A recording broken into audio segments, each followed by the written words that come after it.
Soy María Teresa Galás, coordinadora del Centro de Estudios Clásicos, y tengo mucho gusto de presentar hoy a Carlos Mariscal de Gante, que es un joven investigador eh, que recientemente ha sacado su doctorado con mención honorífica en el Centro de Estudios Clásicos. Y bueno, él es originario de Madrid, creo, y, Sí. y él ha hecho antes filología clásica, la licenciatura y la maestría en la Complutense, y también ha estudiado en la UNED, la Universidad Nacional de Educación a Distancia, ha estudiado la licenciatura en filosofía. Y como les comentaba, recientemente se doctoró aquí en México en la UNAM, en la Facultad de Filosofía y Letras, obteniendo su mención honorífica. Bueno, antes que nada, pues muchas gracias por la invitación a presentar a Carlos, que para mí es un gran gusto, lo estimo mucho, lo estimamos mucho aquí, y también la invitación a que sigan con nosotros en las transmisiones de estos seminarios, de estas sesiones de seminario del Centro de Estudios Clásicos del Instituto de Investigaciones Filológicas de la UNAM, que se darán a todo lo largo de este año. Hola Raquel, la doctora Raquel Barragán y Hola, doctora Carlos, Teresa. que ya Gracias. nos acompañan. Y bueno, Carlos se ocupa de la, eh, la transmisión y la recepción de autores antiguos grecolatinos, principalmente Catulo y Virgilio, en autores modernos a partir del siglo XIX con siglo XX y terminando en el siglo XXI, los autores más recientes. Y bueno, también ejerce la docencia, actualmente reside en México, ejerce la docencia y también está inscrito, es miembro de varios proyectos de investigación nacionales e internacionales. Entonces, sin quitarle más tiempo a Carlos, le doy la bienvenida y bueno, pues esperamos con mucho entusiasmo tu participación. Adelante, por favor. Muy bien. Bueno, pues antes que nada voy a compartir una presentación que preparé para el evento. Si me confirman que se puede ver bien. Sí, como Sí. no, se ve muy bien.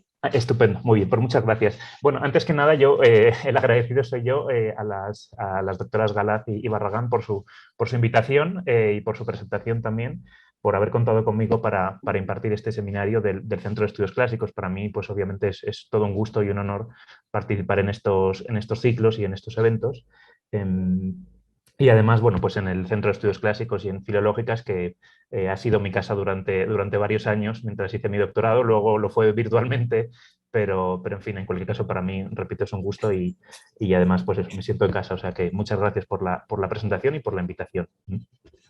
Bueno, el tema que yo les he querido presentar hoy lleva el título de Las lágrimas y las cosas, ¿no? Que es un título, bueno, pues que es una pequeña broma, digo, no sé si a lo mejor no se entendió como tal, de ese libro famoso de Foucault, de las palabras y las cosas, ¿no? Esto es como un juego así entre las lágrimas y las cosas, porque precisamente como me voy a ocupar de la recepción de este verso de Virgilio, en la literatura mexicana del siglo XX.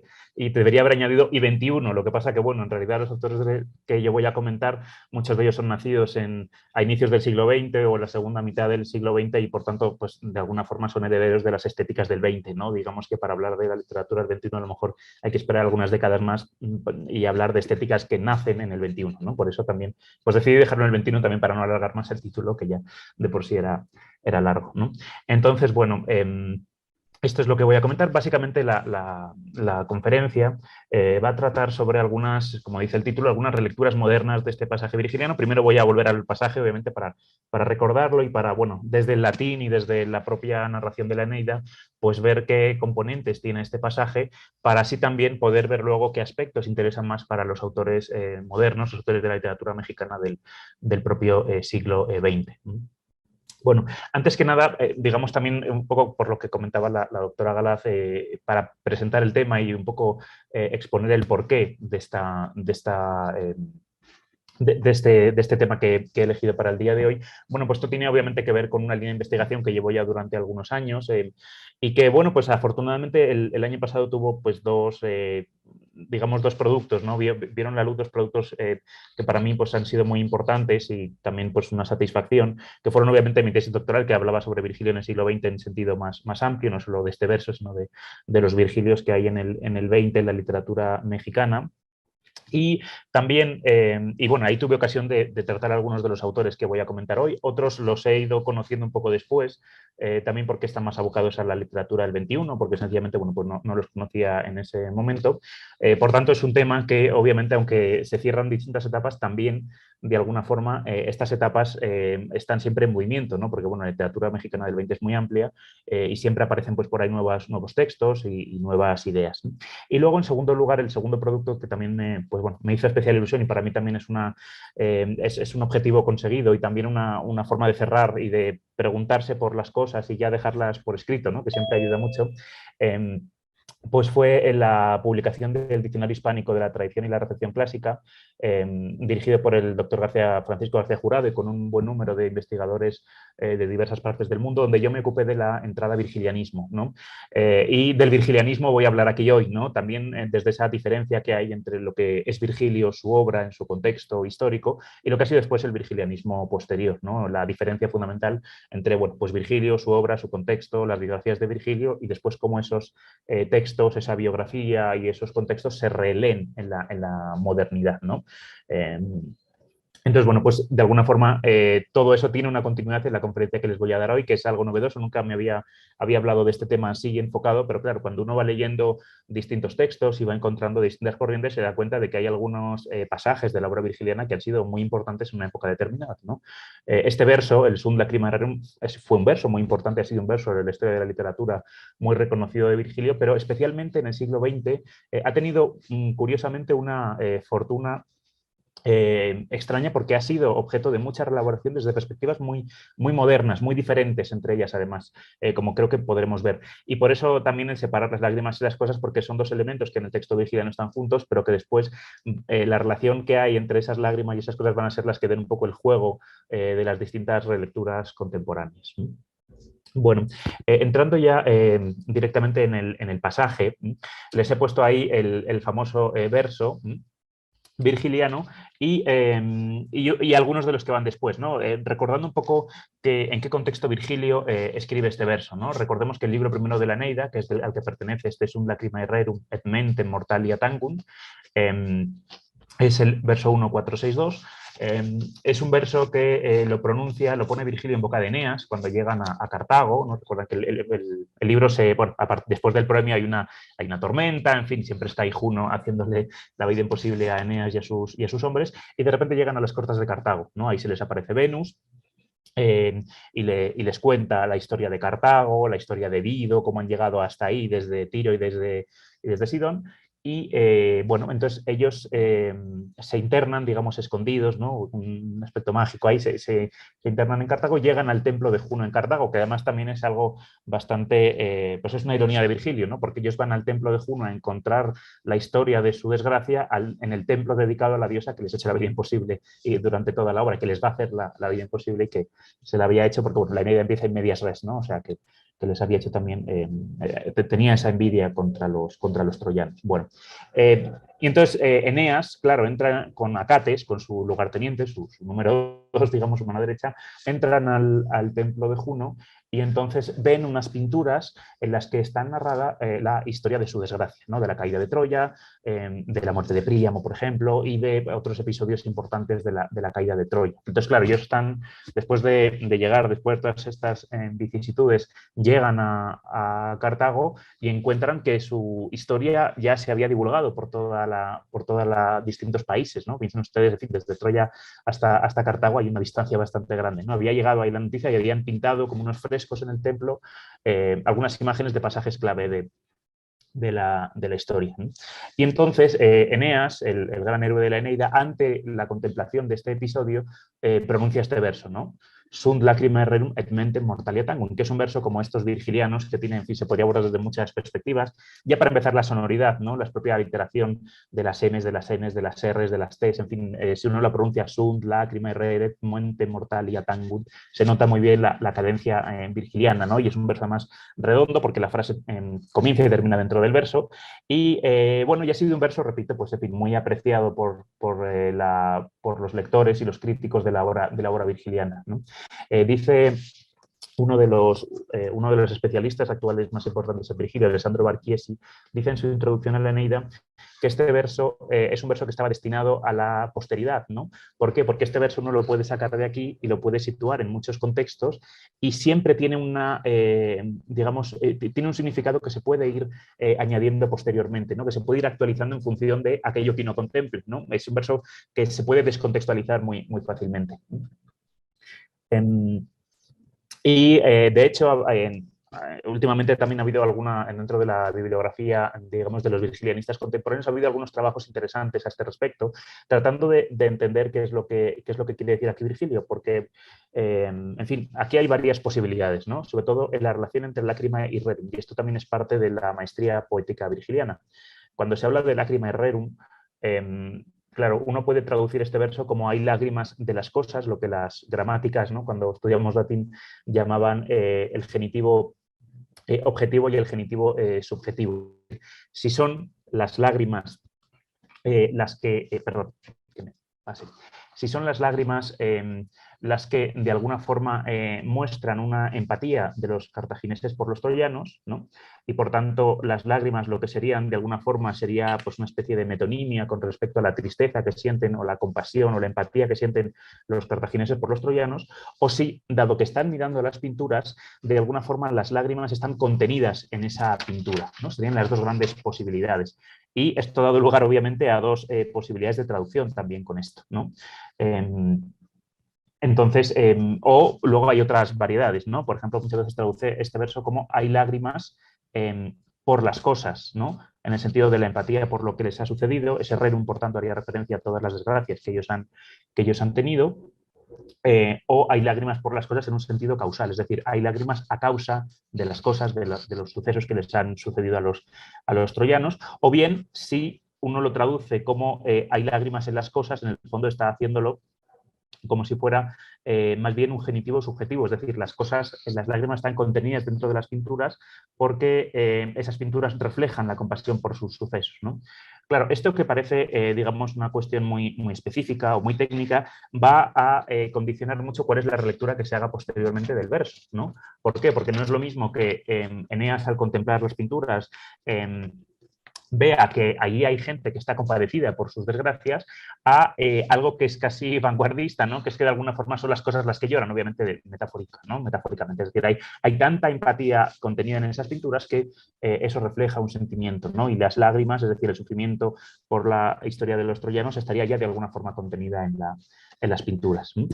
Bueno, esto es muestra de eso que Giambiagio Conte llamó la sintaxis del sentimiento virgiliana, ¿no? Él decía que Virgilio, con este uso de la sintaxis tan artístico, por ejemplo, aquí el genitivo es clave, es decir, este carácter intemporal que tiene este verso está de alguna forma marcado también por el uso que Virgilio hace preciso de la sintaxis. Esto que yo les he puesto ahí, bueno, hay lágrimas de las cosas, ¿no?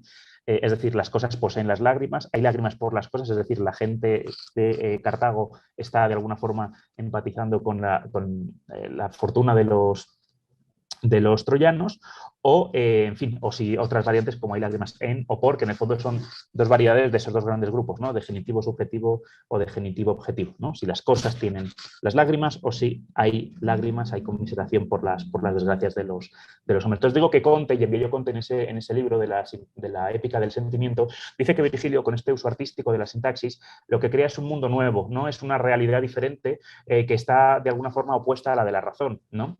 Eso se ve muy claro, por ejemplo, en otras figuras como la hipálaje, ¿no? La famosa hipálage virgiliana de Vivant Obscuris o las Perumbram, donde Obscuri y sola, obscuri está calificando a Eneas y a la Sibila, pero también podría calificar a la noche. De hecho, más propiamente pertenece a la noche oscura que no los personajes oscuros, pero igual sucede con sola, ¿no? Es decir, la soledad de la noche frente a Eneas y a la Sibila que se internan solos en el infierno.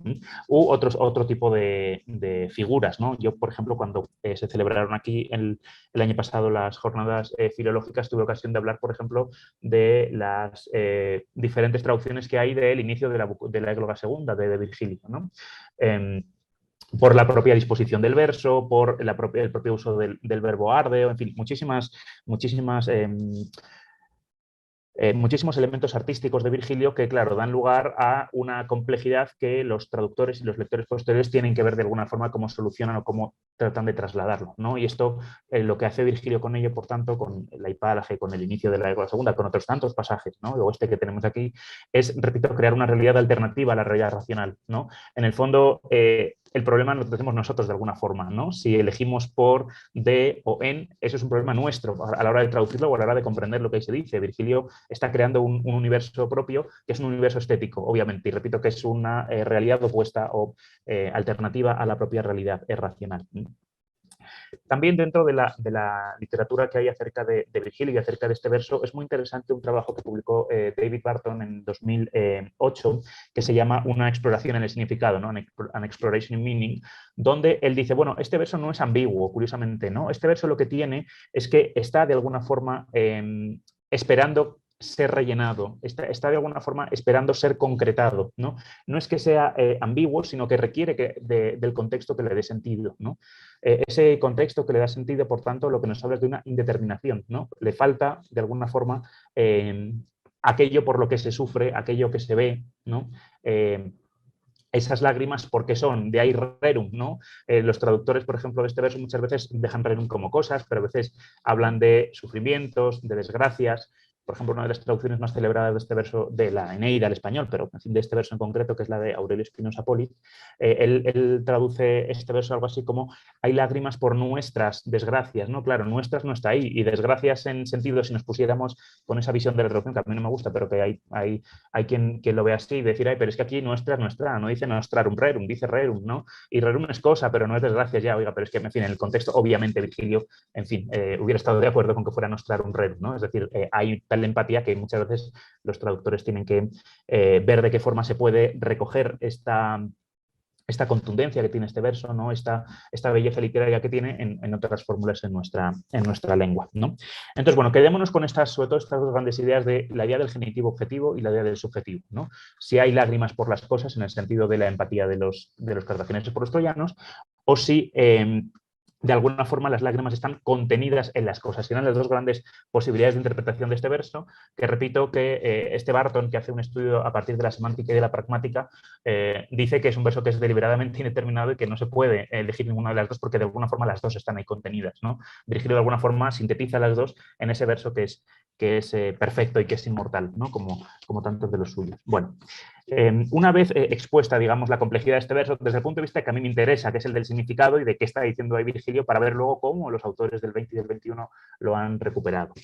Bien, para eso voy a partir de unas bases teóricas muy concretas, aunque mi presentación no va a ser, digamos, no va a partir de una metodología, digamos, tan rigurosa y tan estricta que encasille a los autores, sino que lo que me gustaría es que quienes nos están escuchando pues me acompañen, digamos, con una perspectiva compartida, ¿no?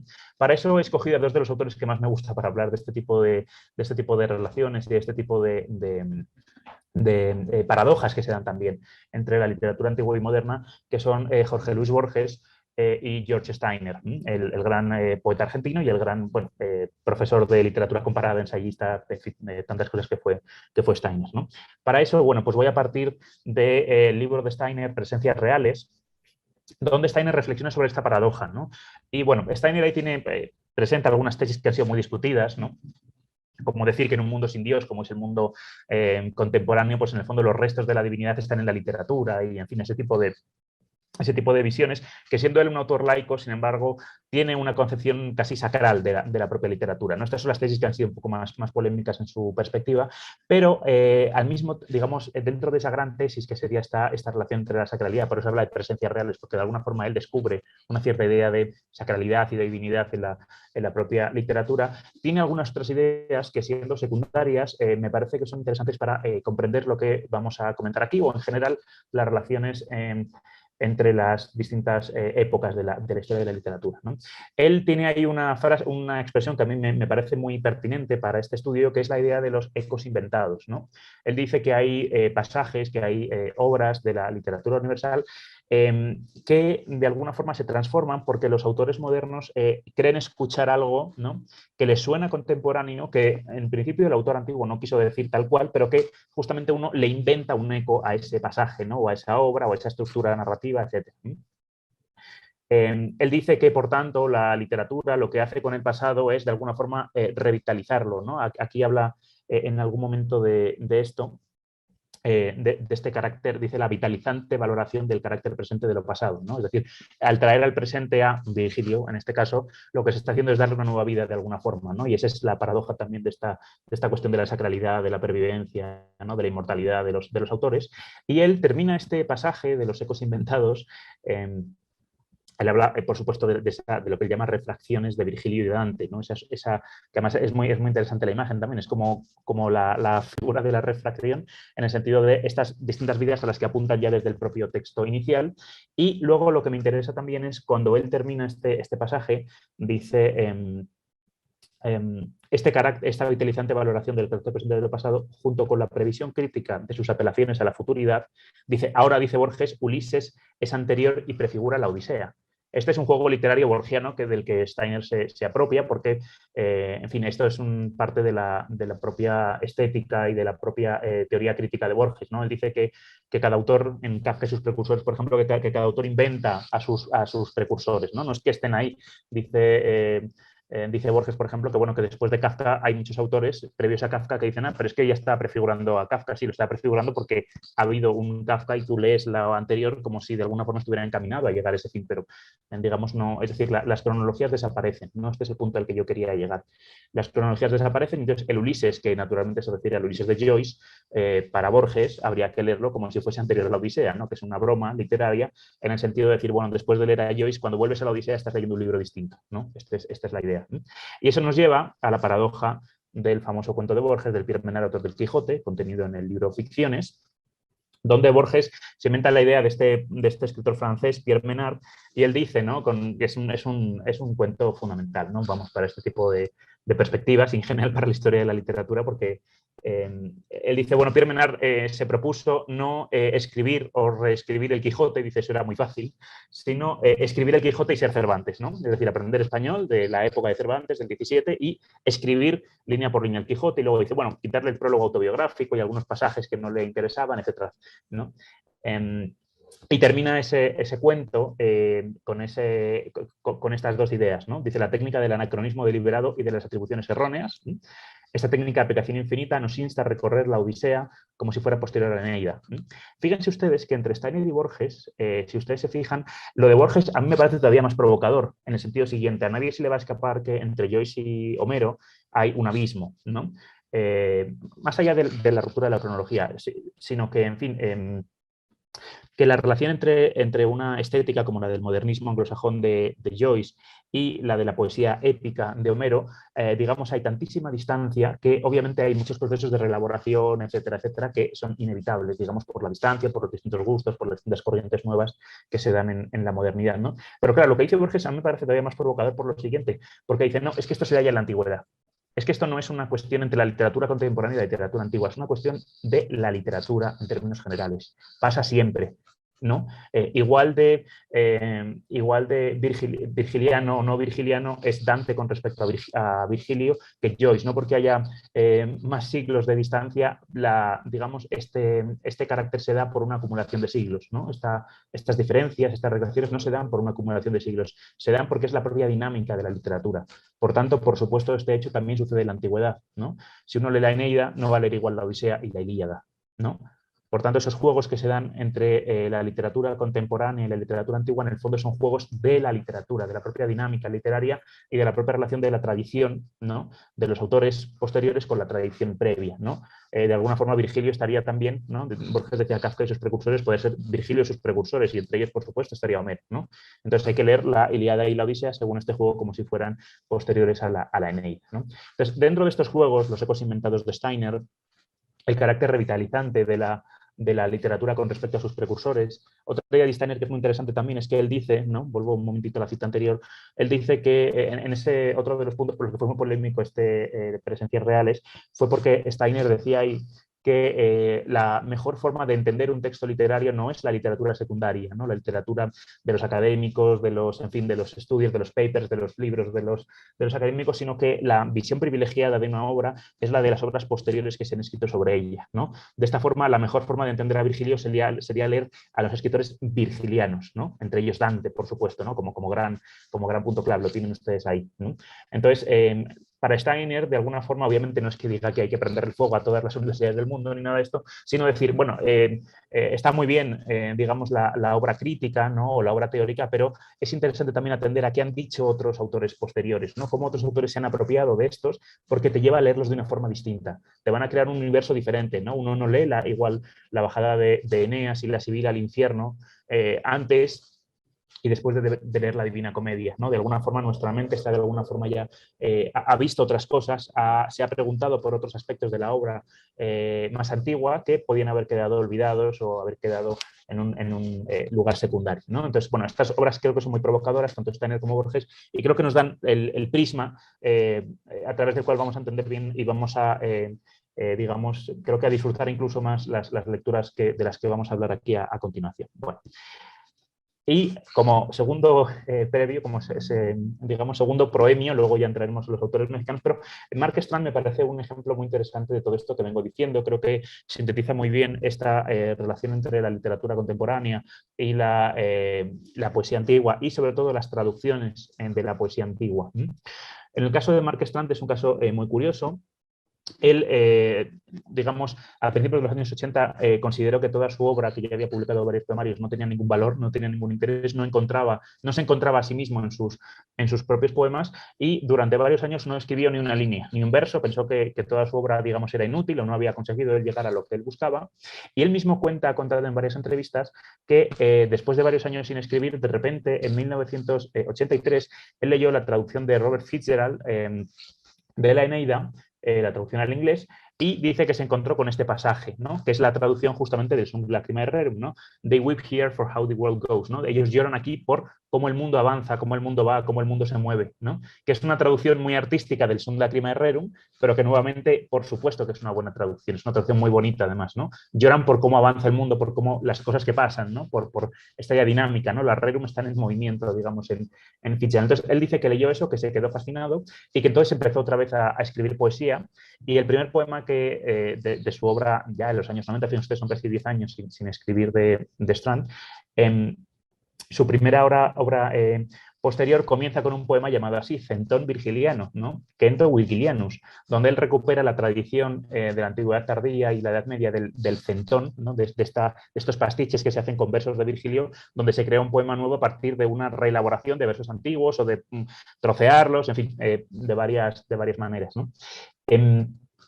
Y entonces, al final de ese verso, él recupera la traducción de Fitzgerald, ¿no?, como homenaje, digamos, a esa inspiración que él había perdido y que encontró leyendo una traducción de la Eneida, pero, si ustedes se fijan, con una pequeña variación, ¿no? Él dice ahí, hemos llegado a un lugar, ¿no?, donde todo llora por cómo avanza el mundo. Entonces, claro, lo de por cómo avanza el mundo es igual, digamos, ¿no? Pero la primera parte es la que le está modificando. O sea, él hace un homenaje a la traducción de Fitzgerald, pero pasa, digamos, de lo que sería un genitivo objetivo por uno subjetivo, ¿no? Todas las cosas lloran por cómo avanza el mundo. ¿Qué son las cosas, no? Las rerum no son sus desgracias, sino que es lo que están contemplando, ¿no? Las res serían las pinturas que de alguna forma contienen esas lágrimas por lo que están viendo de su propia historia, ¿no? Entonces, en esta dinámica, que lo he elegido porque se ve muy rápido, ¿no? Esta relación entre la traducción y la creación, las traducciones también como inspiradoras de nuevas estéticas, que es algo también muy interesante, ¿no? Cómo leer a Virgilio en una traducción nueva puede llevar a los autores a componer obras nuevas, obras modernas, obras desafiantes, y también la absoluta libertad que tienen traductores y creadores, que esto es algo que me parece también muy interesante, ¿no? No tenemos que amonestarlos por decir, ay, es que go, ¿dónde está en el verso? Bueno, no está en el verso, pero está en lo que quiere decir Virgilio, ¿no? Es decir, también la traducción y la creación contemporánea como ámbitos de libertad que nos dan nuevas lecturas de Virgilio, nuevos poemas que son obviamente virgilianos, pero dentro de esta idea del virgilianismo, ¿no? Dentro de esta idea de las estéticas, de las corrientes y de las ideologías modernas que están volviendo a la antigüedad, a los autores antiguos ya y a obras de la gran tradición literaria anterior, ¿no? Bueno, entonces, con este ejemplo, digamos que me parece muy gráfico, vamos a ver qué sucede con los autores mexicanos del siglo XX, ¿no? Yo he elegido a 6 de ellos, hay más autores, obviamente, pero creo que estos son muy significativos, ¿no? Porque además cada uno de ellos representa distintas estéticas y distintas etapas de la historia, de la literatura y de la historia política del México del siglo XX y XXI. El primer autor con el que he decidido empezar es con Pedro Enríquez Ureña, un escritor que, como ustedes saben, bueno, pues es un escritor internacional, ¿no? Él nació y vivió sus primeros años en Santo Domingo, pero rápidamente se movió mucho por distintos países. Primero tuvo una educación, digamos, la de la adolescencia en los Estados Unidos, después estuvo en México, coincidió con la generación y fue parte fundamental del Ateneo, y después volvió a Estados Unidos y también estuvo muchos años viviendo en Argentina, ¿no? En Buenos Aires. Enríquez Ureña es responsable de la primera de las relecturas de este verso que yo quería comentar aquí, que el autor escribió en 1914 en una prosa poética titulada así, Lacrimae Rerum, ¿no? Con esas 2 palabras, ¿no? Eliminando, esto también va a pasar mucho en los autores contemporáneos, eliminando el verbo sunt, porque existe la idea, como yo les decía antes, de que esta relación entre lacrimae y rerum, ¿no? Entre el sujeto de la oración y su genitivo, crea una relación especial, ¿no? Una relación compleja, ¿no? Con múltiples posibilidades de lectura, que creo que es donde está el secreto, digamos, de la productividad y de la riqueza que tiene este verso en el mundo contemporáneo, ¿no? Él escribe esta prosa poética titulada, repito, Lacrimae Rerum en 1914. Después, él la escribe en esta época, después se va a publicar en 1915 en un periódico llamado Las Novedades en Nueva York, donde escribieron varios escritores latinoamericanos, y esta prosa, curiosamente, dentro de lo que es el texto, no hay una recreación, no hay una relectura del verso, ¿no? Pero fíjense ustedes también la relación compleja que hay. ¿Cuál es la importancia que tiene el pasaje virgiliano en el texto de Enríquez Ureña? La importancia fundamental de lo que se llama el paratexto, ¿no? El título, de alguna forma, ya informa o influye, lleva a leer de forma diferente lo que se está leyendo, ¿no? El texto propiamente de Enríquez Ureña. ¿Qué es lo que cuenta Enríquez Ureña? Y algo digamos, también trágico, como todo lo que vamos a leer aquí, porque obviamente el verso es uno de los versos más elegíacos de Virgilio, ¿no? Más digamos, que canta con una mayor profundidad pues las desdichas de sus protagonistas, ¿no? Que son personajes desdichados por definición los virgilianos, ¿no?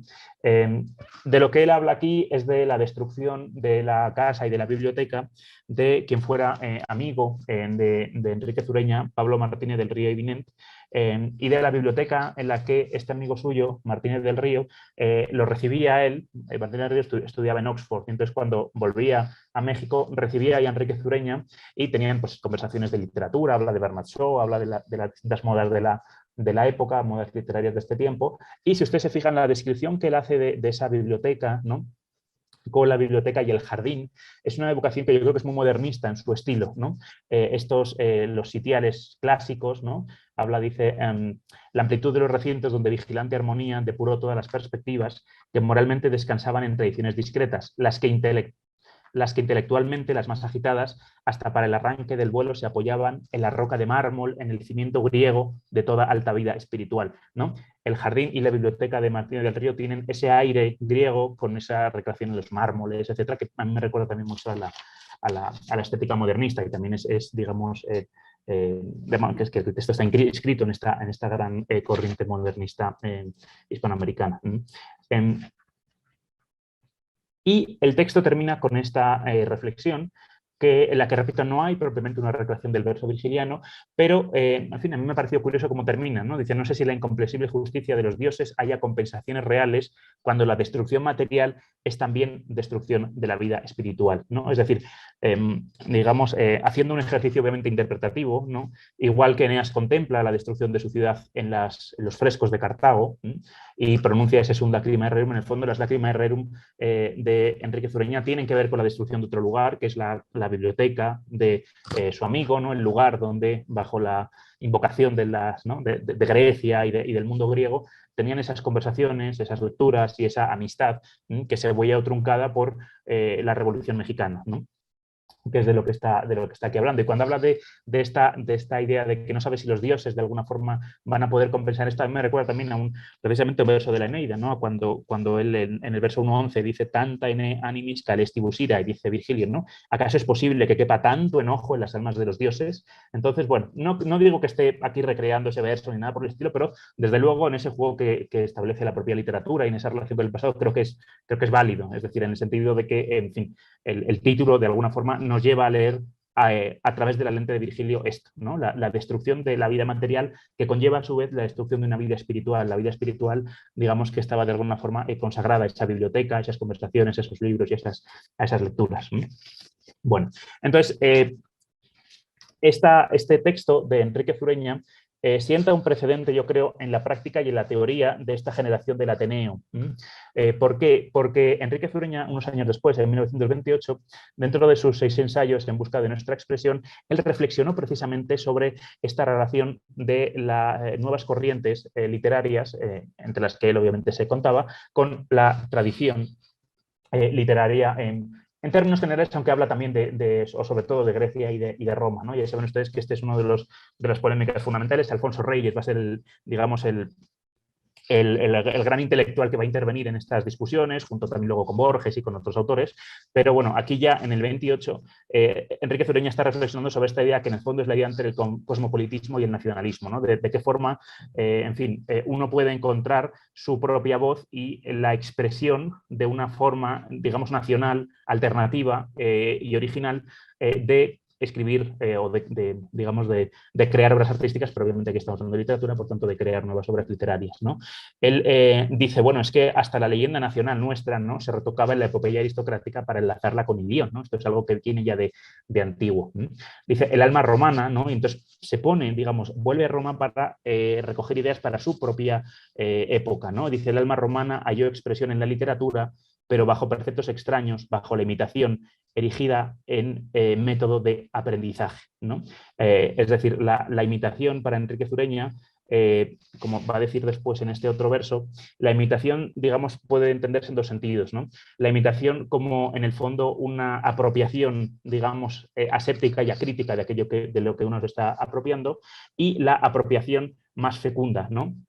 La apropiación que en efecto permite crear nuevas obras, crear nueva literatura, ¿no? Como dice, nuestro pecado en América no es la imitación sistemática. Dice, el problema de imitar a los autores no daña a Virgilio, ni a Catulo, o a Cornell y a Molière. Recuerden esta relación con la literatura francesa, ¿no? que tiene esta época, los autores del Ateneo y en general pues este posmodernismo, ¿no? Latinoamericano, sino la imitación difusa, ¿no? El problema es cuando uno imita, pero no se entiende qué es lo que está retomando de ese texto, ¿no? Está siendo en el fondo pues un siervo de aquello que se está imitando. Dice, signo de literatura de aficionados, de hombres que no padecen ansia de creación. Las legiones de pequeños poetas adoptan y repiten indefinidamente en versos incoloros el estilo de la época, los lugares comunes del momento, ¿no? Esto sí es un pecado, ¿no? Repetir constantemente cosas que no tienen ninguna relación, no tienen ninguna originalidad, no tienen ninguna novedad, ¿no? Pero para Enrique Zureña la imitación, por supuesto, es algo, dice, importante, es algo productivo cuando se le da ese sabor genuino. Ese sabor genuino que se le imprime a los grandes textos, a las grandes obras, a los grandes autores y, por supuesto, aquí a la literatura virgiliana, ¿no? Por tanto, creo que Enrique Zureña, obviamente en esta prosa, ¿no? Que esta es Lacrimae Rerum por la destrucción de la biblioteca de su amigo, junto con estas reflexiones teóricas, nos dan ya un poco el inicio y la pauta de lo que van a ser algunas de las polémicas intelectuales de la primera mitad del siglo del siglo XX por lo menos, ¿no? Incluso posterior, pero en fin, creo que esta cuestión entre el cosmopolitismo y nacionalismo está muy presente en la obra de algunos autores de esta época y que, bueno, desde luego tiene una primera manifestación dentro de los autores que vamos a comentar aquí en Enríquez Ureña. El segundo de ellos, como no podía faltar, es Alfonso Reyes. Yo, de la experiencia que llevo trabajando en estos temas, digamos, puedo afirmar, creo que sin temor a equivocarme, que Alfonso Reyes fue el más virgiliano de los escritores mexicanos del siglo XX, es el que con más profusión, con más sistematicidad y diría hasta casi con más devoción, volvió una y otra vez a Virgilio en épocas muy distintas de su vida. A la Eneida, pero también a las bucólicas, también a las geórgicas, en fin, es un autor, repito, para mí, en fin, creo que no me equivoco al decir esto, creo que es el más virgiliano, ¿no? En fin, obviamente es uno de los grandes escritores de nuestra lengua, ¿no? De todos los tiempos, pero en el punto concreto de la relación de la literatura latinoamericana y mexicana en este caso con Virgilio, diría que Reyes es el autor más interesante a este respecto, ¿no? En concreto, con el verso que nos interesa aquí, Reyes efectúa una relectura en dos momentos muy diferenciados de su vida, ¿no? Uno es en 1910, después de que su padre ha sido enviado al exilio. Se acuerdan ustedes por toda esta polémica con Porfirio Díaz y un poco parece que la intención de él y de algunos otros, de Bernardo Reyes, de sustituir al propio Porfirio Díaz, pues es enviado en una misión diplomática a Europa un poco para quitárselo de en medio, ¿no? Y entonces, de esa época, justo un año después, él escribe Lucha de Patronos, que luego va a ver la luz en el conjunto de narraciones y obras teatrales titulado El plano oblicuo, pero que lo va a publicar ya más adelante cuando él está viviendo en Europa, en Madrid concretamente. Y bueno, en ese primer texto, Lucha de Patronos, él imagina un diálogo entre Odiseo y Eneas. En ese diálogo entre Odiseo y Eneas hay una polémica porque Odiseo, el protagonista de la Odisea, Ulises, le reprocha a Eneas, le dice, bueno, tú eres más santo que sabio, ¿no? Es decir, tú vas de bueno, ¿no? Y tu fama ha venido... Es un texto muy irónico, que bebe, yo creo, obviamente, de la gran tradición de Luciano, pero bueno, también algunos autores, como por ejemplo Marcela del Río Reyes, que ha estudiado mucho el teatro de Alfonso Reyes, dice que también puede tener que ver pues, con una tradición neoclásica francesa, ¿no? Con Fenelón, etc. Bueno, el caso es que en esta tradición, digamos, de los diálogos imaginarios, ¿no? entre autores que no dialogaron nunca, en este caso son personajes de la obra, de la épica, pero en fin, hay otras creaciones de Reyes que tienen como protagonistas a personajes históricos o a personajes literarios. Y entonces, dentro de ese reproche que le hace Odiseo, que le dice, bueno, tú en el fondo eres un estafador, ¿no? Le dice Odiseo, cuando el estafador realmente más bien, si uno lo lee, parece más bien Odiseo, ¿no? Porque además es siempre el personaje que ha pasado, digamos, que ha quedado, ¿no? Como es el polítropo, el que tiene muchísimas artimañas, que es capaz de salir de situaciones diversas utilizando distintas técnicas. En el caso de este intercambio, se ha interpretado el texto de Reyes desde dos perspectivas que también nos llevan a la modernidad del verso de la Eneida, ¿no? La primera de ellas, que es la que también del Río Reyes plantea, es que esto en el fondo es una especie de alegoría de la situación política de México, ¿no? En el fondo, Eneas sería Bernardo Reyes, ¿no? Y Odiseo haría un poco el papel de las opiniones generalizadas entre la ciudadanía, de los chismes, de los cotilleos, de lo que se estaba comentando, digamos, en esa época acerca de Bernardo Reyes y digamos, y Circe sería un poco la silla presidencial que él estaría buscando, etc. En fin, ahí hay unas interpretaciones muy alegóricas del contexto político. Creo que hay algo de esto, obviamente no me voy a meter ahí porque no es a donde yo quiero llegar y tampoco es lo que digamos, es de lo que yo puedo aportar aquí. Y hay otra segunda interpretación que se puede hacer, que yo creo que también tiene que ver justo con este pasaje en concreto que yo les he seleccionado, que es una lucha, digamos, intelectual de final del 19 y inicio del 20, que es la lucha entre el llamado positivismo y la filosofía, digamos, nietzscheana, ¿no? La idea digamos, la polémica fundamental entre los hechos, lo que es constatable, lo que es materialmente, digamos, se encuentra materialmente pues, en fin, por ejemplo, la polémica filológica, ¿no? En cuanto a la nueva filología que proponía Nietzsche, o si las interpretaciones de alguna forma son las que crean el significado de las cosas, ¿no? Si las cosas materialmente son por sí mismas una verdad, o si en el fondo no existe una verdad de las cosas, sino que hay distintas interpretaciones acerca de esas cosas que pueden ser perfectamente digamos, contrapuestas, y estar y no ser ninguna de ellas ni válida ni desechable, ¿no? Creo que esto es algo de lo que está comentando aquí Reyes, porque Eneas lo que hace en el texto de Reyes es decir, bueno, pero es que hay hechos que son constatables. Yo salí de Troya, ¿no? Yo llevé conmigo a los penates, llevé conmigo a mi hijo y a mi padre, y en fin, y lo que tú estás contando pues es una interpretación absurda, ¿no? Entonces, claro, Odiseo, ¿qué hace? Se vale de la literatura épica posterior o de la historia, Tito Livio, Dionisio de Halicarnaso, y dice, no, pero es que ellos dicen que lo que tú decías no es cierto, que tú en el fondo has sido un mentiroso, nos has querido presentarte como la víctima, pero en el fondo lo que estás haciendo es engañar al público, ¿no? Ahí hay una interpretación interesante. Entonces, claro, en esta polémica cuando dice, bueno, le dice Eneas, no olvides que las palabras no destruyen los hechos, es decir, que las interpretaciones no destruyen la realidad. Y entonces él dice, bueno, pues es que, en fin, tú dirás lo que quieras, pero tu visión de la historia de Troya y de la caída de Troya en el fondo es una interpretación entre otras, por tanto no hay una validez de lo que tú presentas como hechos, ¿no? Bueno, entonces, ¿en qué momento utiliza Eneas este argumento? Precisamente, como este diálogo está situado en el infierno, le dice Odiseo, aquí entre las sombras, ¿no? Le dice Eneas, convéncete, no estamos en la tierra de Dido, no estamos en Cartago. Aquí no hay lágrimas para las desgracias, por tanto aquí tu poesía no sirve, ¿no? Aquí no hay compadecimiento por ti, porque tú eres un personaje virgiliano, pero hay muchas otras interpretaciones que no te dejan tan bien a ti como te gustaría. Entonces es un uso en el fondo paródico, ¿no? Porque claro, toda la grandeza o toda la gravedad que tiene el verso virgiliano pronunciado por Eneas en esa situación, aquí desaparece, ¿no? Y es meramente un uso paródico del verso dentro de esta polémica entre Eneas y Odiseo, que tiene, repito, muchas resonancias en la historia política e intelectual de la época, ¿no? Y este es un primer uso, ¿no? Este uso paródico entre ese enfrentamiento imaginario entre Eneas y Odiseo, que, como ya les he dicho, tiene detrás muchas resonancias en la historia, digamos, intelectual y la historia política de la época. Y luego también les he puesto ahí en negrita otro verso, que no tiene que ver con propiamente el verso virgiliano, pero que me parece algo también, un argumento que utiliza Odiseo, una artimaña, digamos, pero que es algo, si se fijan, también que es muy hermoso, ¿no? También para nosotros como estudiosos de la antigüedad y de las lenguas clásicas, le dice, bueno, palabras, hechos, hechos, palabras. Dice, en el principio era el verbo, ¿no? Otro uso paródico en este caso del inicio del Evangelio de San Juan. En el principio era el verbo, dice, el chico de escuela, cuando recita las declinaciones, funda y aniquila estrellas y orbes por la fuerza de la palabra evocada, ¿no?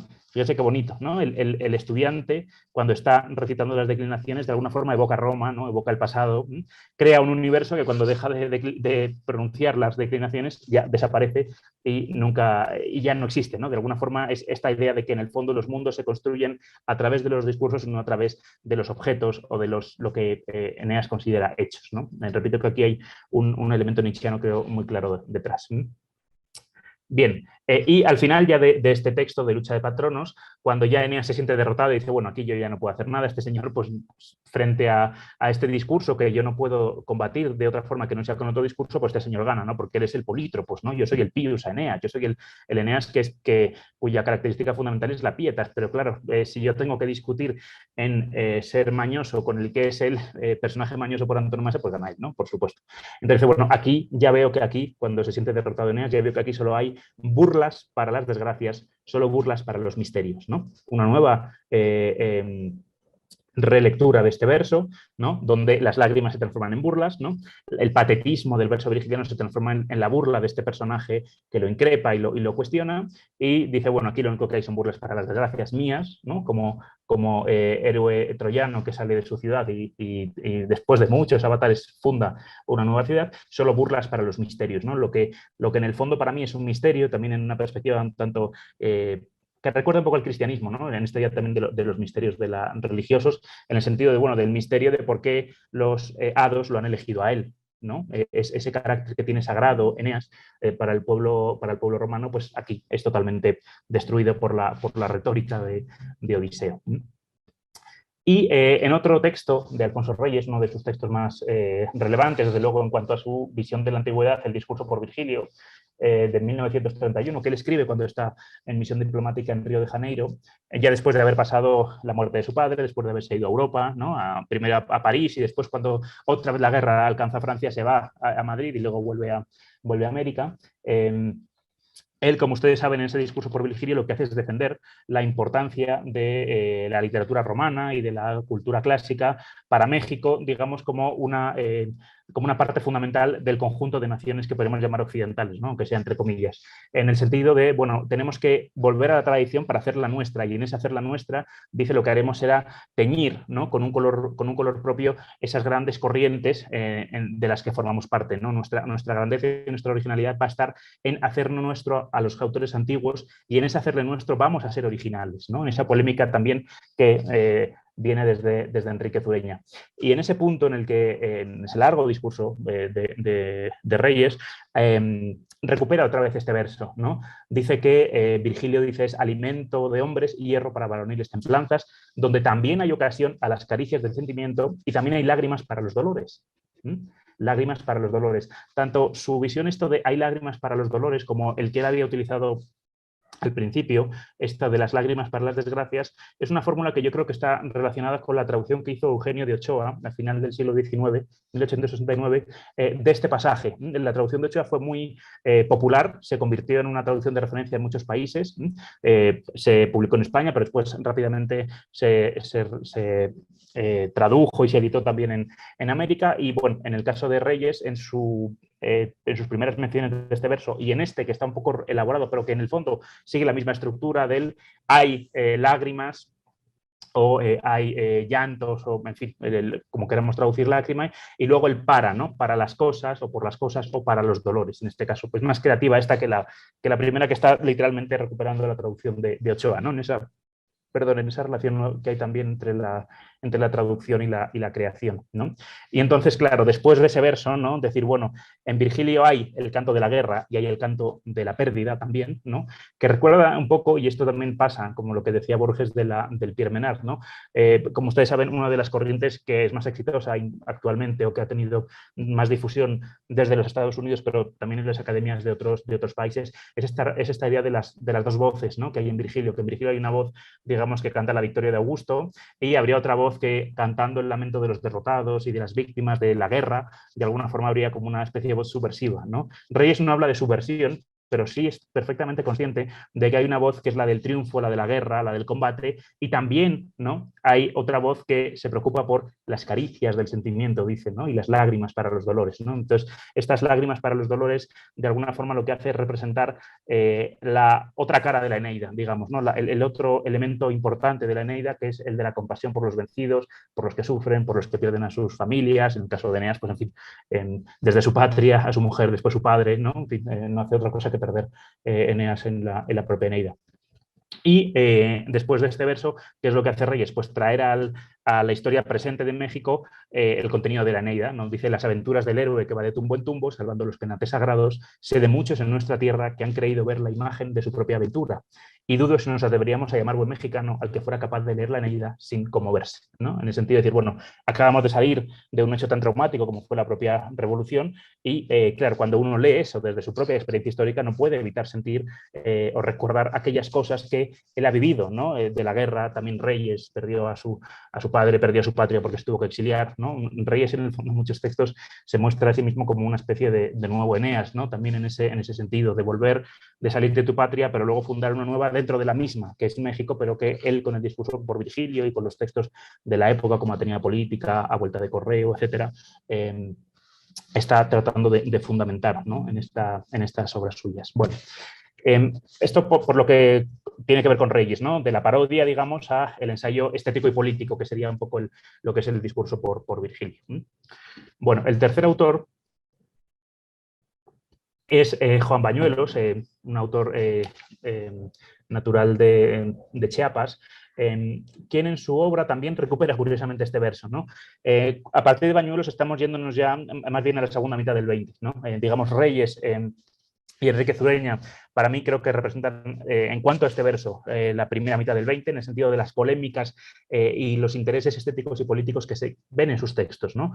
La práctica y la teoría de un cosmopolitismo latinoamericano, diríamos así, ¿no? De recuperar otra vez la tradición para hacerla nueva y hacerla moderna. Y estos autores ya van a ir por otros derroteros y por otras vías. Juan Bañuelos tiene un poema titulado viaje de otoño, y en su parte novena él narra un viaje por Roma, por la ciudad de Roma, pero la Roma actual, no la Roma antigua, ¿no? Y entonces dice, empieza por las últimas, por estas dos últimas estrofas que tienen ustedes aquí proyectadas, ¿no? Dice: y más allá del Tíber, grazna la hierba de la pesadumbre, solo nosotros somos el vino turbio del paisaje, solo bajo el otoño la humedad que sabe a ceniza, que sería esa introducción, ¿no?, al viaje por esta Roma contemporánea. Y voy al texto que está en sus pantallas a la izquierda, ¿no? Y más adelante sigue: acoso, ocaso, eclipse, una ciudad sin nombre, es nuestro cuerpo, buscas en Roma a Roma y a Roma misma no la encuentras, atada Roma va a tu cuello, que es una recuperación del gran poema de Francisco de Quevedo, ¿no? Buscas en Roma a Roma, oh peregrino, y en Roma misma a Roma no la hallas, en el sentido de decir, bueno, uno va a la Roma contemporánea y ahí no encuentra lo que está buscando, ¿no? ¿Por qué? Porque en el fondo cuando uno va a Roma lo que está buscando es la grandeza de la antigüedad, el pasado, y claro, lo que encuentra son ruinas, ¿no? Es algo que estaba en su cabeza y que contrasta con lo que él está experimentando en ese momento. Y dice: y bajo el puente hecho de sombras, los bronces rechinantes de los quicios de esta vieja ciudad, algo te dicen, también las cosas lloran. Entonces, digamos, por un lado, la relación con el poema de Quevedo, ¿no?, del buscas en Roma, Roma y en Roma misma a Roma no la hallas, junto con esta mención del Tíber, que también está en el poema de Quevedo, ¿no? Para Quevedo, en el fondo, lo que queda, dice, solo el Tíber quedó, es decir, lo único que se parece a lo que yo me he imaginado de lo que fue en otras épocas esta ciudad, en el fondo es el río, ¿no?, que permanece igual, como decir, bueno, es lo único que permanece tras la destrucción, el paso del tiempo asociado a ella. Y que bueno, y además, en fin, no voy a hablar de literatura del siglo de oro delante de la doctora Barragán, que ya es la especialista, pero en fin, simplemente voy a mencionar dos cosas del poema de Quevedo, que es este carácter de solamente lo fugitivo permanece y dura, ¿no? En fin, el río, que es lo que se está yendo, es lo único que es constante, ¿no? Como el río de Heráclito, y lo que parecía más sólido, un edificio, el foro romano, etcétera, todo esto pues son ruinas, ¿no? Y aquí no encuentro lo que yo he venido a buscar, ¿no? Que tiene que ver con la circulación también de este poema, ¿no? que es un personaje estadounidense muy misterioso, ¿no? Janus Vitalis o Llano Vitale, que escribió este poema en latín, en el que está basado el de Quevedo y que tradujo también Dibelé, y donde están algunos de los pasajes que Quevedo obviamente no solo traduce, sino que recrean, ¿no? Hay una relación más compleja y que me pareció interesante porque la comparación que hace este Llano Vitale con un cadáver, ¿no? Que el cadáver en el fondo sería digamos, Roma, ¿no? La Roma moribunda sería como ese cadáver, y me interesa porque dice Juan Bañuelos, dice, una ciudad sin nombre es nuestro cuerpo, ¿no? Nuestro cuerpo en el fondo es como una ciudad desconocida que no tiene nombre y también moribunda, por lo que ha dicho antes también, ¿no? De que en el fondo los que estamos más cercanos a la ceniza somos nosotros. Entonces parece como que incluso a lo mejor Bañuelos pudo tener delante no solo el texto de Quevedo, sino a lo mejor también incluso el de Vitale, por algo que también encontré que me parece interesante, que es un artículo que publicó Augusto Monterroso en El País en los años 80, en 1980, donde él hablaba precisamente de esta relación por lo que se contaba en esta nota, esto también influyó de alguna forma en algunos autores mexicanos de la época, porque Monterroso estaba exiliado en México, y tal vez puede haber no solo una relectura de Quevedo, sino también incluso de este Vitale, ¿no? Lo apunto como posibilidad para la creación de Bañuelos. ¿Qué es lo que nos interesa del verso virgiliano aquí, ¿no? ¿Cómo termina? Yo les dije que una de las claves de la relectura moderna de Virgilio es el dotar de nuevos significados a rerum, ¿no? A res, a las cosas que son las que o bien lloran o contienen lágrimas, o bien son muestra de la compasión de las personas que lo han mandado construir. Y eso tiene que ver con esta otra parte, ¿no? En el caso del poema de Bañuelos, las cosas son el puente hecho de sombras sobre el Tíber, ¿no? Dice los bronces rechinantes de los quicios, es decir, rechinan porque son antiguos, ¿sí? De esta vieja ciudad, dice, algo te dicen, también las cosas lloran, ¿no? Es decir, al pasar por el puente sobre el Tíber y al escuchar cómo rechinan los quicios del puente, se muestra el paso del tiempo, la acumulación, ¿no? Él habla de que siente como la presencia de sombras, ¿no? Espectrales debajo del puente, y ese hecho es el que le lleva a decir, bueno, también las cosas lloran, ¿no? También ese rechinar en el fondo es como un llanto, ¿no? Un llanto por el paso del tiempo, un llanto por el sufrimiento, por las pérdidas acumuladas en esa ciudad. Bueno, y todo esto, por tanto, el poema cierra con una traducción creativa, podríamos decir, del verso virgiliano, que además, y esto se me olvidó decirlo antes, en el caso de Bañuelos se introduce con el Sunt Lacrimae Rerum, ya como para texto en latín y en cursiva, antes de comenzar esta parte novena del viaje del otoño. Entonces, bueno, por eso creo que este es un poema importante, digamos, en la historia de la recepción del verso virgiliano, donde le estamos dando nuevamente contenido, ¿no?, a lo que son las lágrimas, a lo que es rerum y a la forma en la que traducimos, o bueno, no es que quiera traducirlo, sino a la forma en la que los autores recrean concretamente el verso, ¿no? Ya hemos visto que en Reyes hay un interés por recrear el verso, en Bañuelos lo hay, en Enrique Zureña era más bien un paratexto que, digamos, de alguna forma influía, ¿no?, determinaba el resto del contenido. Y bueno, pues esto sería lo que corresponde al poema de Bañuelos, ¿no? Y pasamos ahora a otro autor importante en esta historia, que es José Emilio Pacheco, que, bueno, pues digamos es un autor importante en lo que respecta a la relectura de la poesía antigua en el México del siglo XX, en la segunda mitad del siglo XX. Y bueno, en el caso de Pacheco, como yo les digo ya desde el título, ¿no?, el virgilianismo de Borges y el cosmopolitismo mexicano, creo que Pacheco obviamente es deudor de todas estas polémicas, ¿no?, entre el cosmopolitismo, nacionalismo de la primera mitad del XX, pero también él es deudor en su tratamiento de este pasaje virgiliano de la estética del Virgilio creado por Jorge Luis Borges, ¿no? Borges, con su relectura de Virgilio, que ha estudiado también el doctor García Jurado en varios trabajos y además en uno que se ha publicado este año pasado, La Eneida de Borges. Borges, digamos, es un autor tan sistemático en su lectura de Virgilio y tan importante que muchos autores posteriores, igual que hubo muchos autores que veían a Virgilio a través de la lente de la Divina Comedia en el Renacimiento, va a haber algunos autores que van a ver a Virgilio a partir de la lente que Borges ha establecido para leer a Virgilio. Creo que es el caso evidente de José Emilio Pacheco. Yo tuve ocasión de estudiar esto con respecto a la hipálaje en un artículo publicado en 2020 en la revista Literatura, Teoría e Historia Crítica de la Universidad Nacional de Colombia, en Bogotá. Y creo que en el caso del verso que nos ocupa, del Sunt Lacrimae Rerum, Pacheco está releyendo a Virgilio a partir precisamente del virgilianismo de Borges, como, en fin, voy a tratar de mostrarles a continuación. ¿Por qué creo que el virgilianismo de Pacheco es borgiano en su tratamiento de este verso? Bueno, pues sobre todo por dos elementos. Pacheco parece apreciar mucho esta expresión de lacrimae rerum, en este caso también eliminamos el sunt, ¿no?, nos quedamos solo con lacrimae rerum, porque lo menciona en varios de sus textos, ¿no?, en las columnas de inventario que él publicó en algún momento para hablar de una situación o de un pasaje literario triste, ¿no?, o conmovedor, pues habla, ¿no?, de las lacrimae rerum. Y en el año 2009, en su poemario La Edad de las Tinieblas, Pacheco, digamos, desde mi punto de vista, elabora dos homenajes a Virgilio, dos revisiones de este verso virgiliano a partir de la estética de Jorge Luis Borges. El primero de ellos está en este poema, que es un poema introductorio que no lleva título, es el primero de los que contiene este poemario, donde, como ustedes pueden ver, no lo voy a leer entero para no perder más tiempo, pero, en fin, es un poema que trata, cuyo tema es esta comparación, esta metáfora de la navegación y del barco, ¿no?, en el fondo, digamos, metáfora de la vida humana, ese barco que tiene que ir por muchas tempestades y por muchas inclemencias, ¿no?, para tratar de llegar al puerto, ¿no?, el puerto que en el fondo es la muerte, como termina diciendo Pacheco, ¿no?, para sus navegantes el único puerto seguro es la muerte.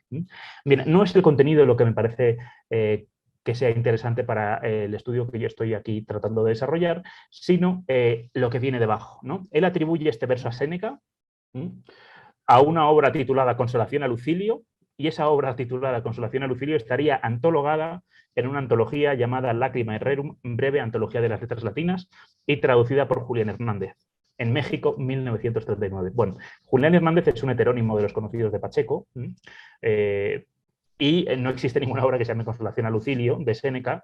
En fin, Séneca escribió consolaciones, pero consolaciones a Elvia, ¿no?, a Marcia, pero en fin, nunca escribió una consolación a Lucilio, escribió las epístolas a Lucilio, que son dos obras distintas, las consolaciones a distintos personajes y las epístolas a Lucilio. Pacheco inventa una obra que no existe, juego borgiano ya de por sí, ¿no? Se inventa una obra antigua que nunca existió, que es la Consolación a Lucilio, en una antología que tampoco existió, traducida por un traductor que nunca existe tampoco, que es el mismo Pacheco, ¿no? Entonces, esta idea de la cita ficticia, repito, es un juego muy borgiano, ya desde por su propia concepción, ¿no? Y el título que se le da a esa antología ficticia de Pacheco es, por supuesto, Lacrima Rerum, ¿no?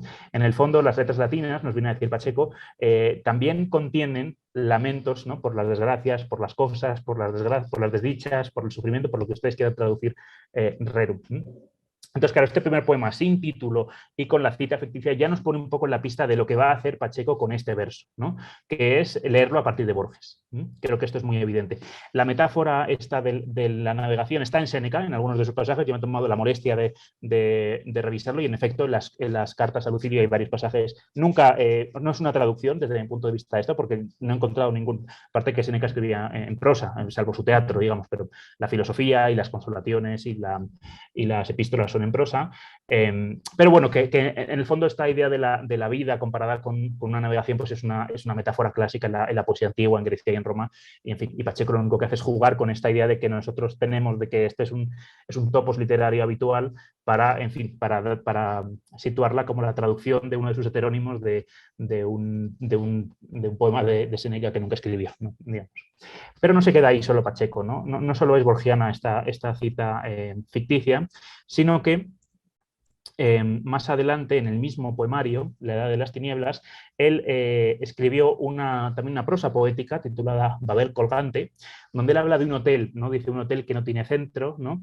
El edificio hueco atrae el vacío, etc. Es un lugar imaginario donde de alguna forma él dice todos mis ayeres desfilan por corredores ilegibles, veo siluetas y sombras jamás caras, ¿no? Es decir, son una reunión un poco de su pasado, pero un pasado que es desagradable, ¿no? Jamás caras en el sentido de, no dice sufrimientos, ni desgracias, ni desdichas, pero se entiende que es un poco el pasado más desagradable o el pasado del que uno se quiere olvidar, ¿no? De alguna forma se lo encuentra en ese hotel que no tiene centro, es una construcción que ya es muy borgiana de por sí, digamos, este lugar imaginario, ¿no? Como Tlón, etcétera, Uguar y todos estos lugares fantásticos que le gustaban tanto a Borges, pero creo que lo borgiano también está en la segunda parte de la narración, ¿no? Dice, en esta cárcel vuelo, Babel colgante de la nada, se vuelve simultánea la multiplicidad de mis pasados. Los personajes cruzan y se van, en la escena involuntaria aceleran el papel protagónico o no que desempeñaron en mi vida. Entonces es como en el fondo una catábasis también, ¿no? Es un Babel que reúne los pasados, digamos, poco agradables con personas que van y vienen, que uno ni siquiera acierta a reconocer a todos, ¿no? Pero bueno, que van pasando en función de la relación que tuvieron con su vida, ¿no? Mayor o menor, y eso tampoco dice que tampoco importa, ¿no? Papel protagónico o no que desempeñaron en mi vida. Dice, al final la fantasmagoría se desvanece.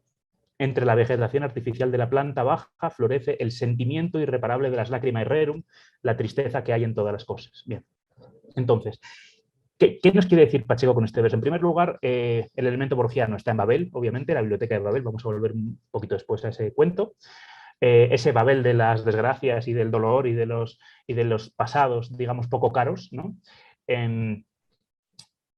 Y después el elemento virgiliano en que está, obviamente la mención en latín del pasaje, Lacrima Rerum, y en la traducción que él propone después, repito, cuando hablo de traducción dentro de la obra creativa de un poeta, no estoy diciendo que él quiera traducirlo literalmente, es una traducción creativa, ¿no? Una recreación. La tristeza que hay en todas las cosas, ¿no? En el fondo, tristeza por lágrima, ¿no? Como una especie de metonimia entre las lágrimas y la tristeza, y en el sentido de que la tristeza está en las cosas, ¿no? En el sentido del genitivo subjetivo que decíamos al inicio, ¿no? Son las cosas las que tienen tristeza, las que tienen lágrimas. Y también me parece interesante este adjetivo irreparable, ¿no? ¿Por qué? Porque en primer lugar el adjetivo irreparable es un adjetivo ya de por sí que es virgiliano. Saben ustedes que en las geórgicas, Virgilio en las geórgicas 3, 2, 8, 4, habla de que el tiempo huye de forma irreparable, dice Virgilio, irreparable, fugit irreparabile tempus. Entonces, ese adjetivo irreparable creo que es virgiliano y creo que también es borgiano a un tiempo. Creo que es virgiliano y creo que es borgiano, por dos razones que les voy a mostrar a continuación.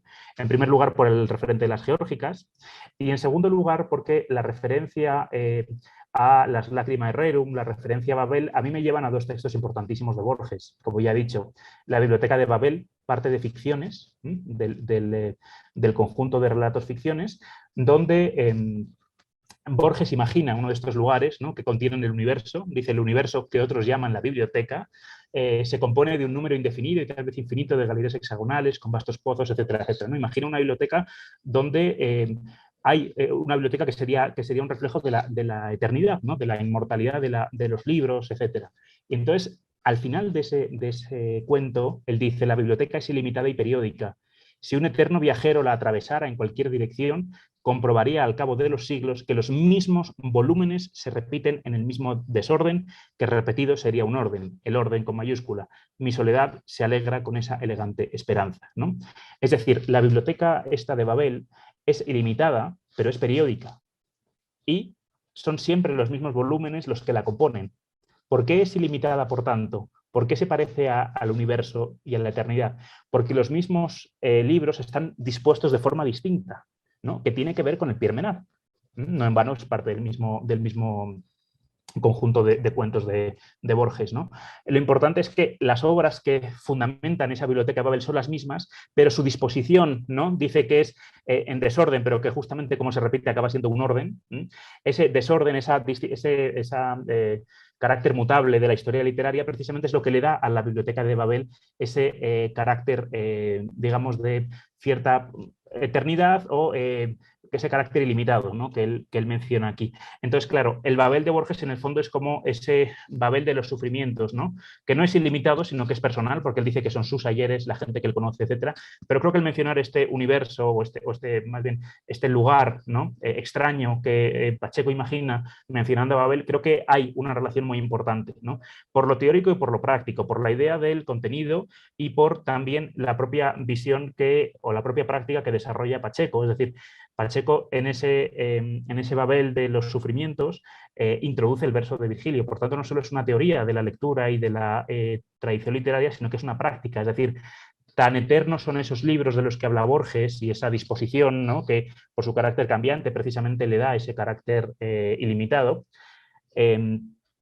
que ese Suld Lacrimae Rerum sería parte de la biblioteca de Babel, ¿no? Sería la parte fundamental del Babel de Pacheco y yo creo que también del Babel de Borges, porque Borges vuelve una y otra vez también a este verso en algunas de sus composiciones, ¿no? Como repite, estudia muy bien el profesor García Jurado, uno de cuyos ejemplos más claros es este poema, Elegía, donde Borges, en una enumeración caótica, ¿no?, tan propia de la literatura contemporánea, él dice lo siguiente: sin que nadie lo sepa, ni el espejo ha llorado unas lágrimas humanas. No puede sospechar que conmemoran todas las cosas que merecen lágrimas. Es una traducción muy creativa del verso virgiliano, ¿no? No es que las cosas tengan o no tengan las lágrimas, sino que son hechos que merecen llanto por parte de quienes los recuerdan, ¿no? Entonces, él va como en esa enumeración caótica, ¿no?, mencionando los elementos desde la antigüedad que merecen lágrimas, la hermosura de Helena, que no ha visto el río irreparable de los años. Por eso les digo que este adjetivo irreparable no me parece casual. Está en las geórgicas, por tanto en Virgilio, está en Borges y está en Pacheco, que está recuperando los dos. Por tanto, ese carácter irreparable del tiempo, ¿no?, del río,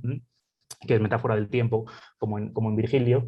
Y bueno, en fin, termina el poema hablando eso del otro lado de la puerta, un hombre hecho de soledad, de amor y de tiempo, acaba de llorar en Buenos Aires todas las cosas, ¿no? Otra vez recuperando el verso y dándole un nuevo sentido, ¿no? Es la persona que llora todas las cosas en este caso, ¿no? Ya no es que las cosas la merezcan, sino que como las cosas merecen lágrimas, el personaje del poema de Pacheco termina llorando en Buenos Aires todas las cosas. Bueno, entonces, por eso digo que Pacheco creo que recupera este virgilianismo borgiano en la tradición mexicana, concretamente, precisamente por estas dos cosas, ¿no?, por la cita ficticia y por la relación con la teoría y la práctica de Borges del virgilianismo, ¿no?, en la biblioteca de Babel y en poemas como Elegía, que es su versión más acabada de este pasaje virgiliano del Suld Lacrimae Rerum. Bueno, pasamos entonces al penúltimo de los autores que voy a comentar aquí, que es David Huerta.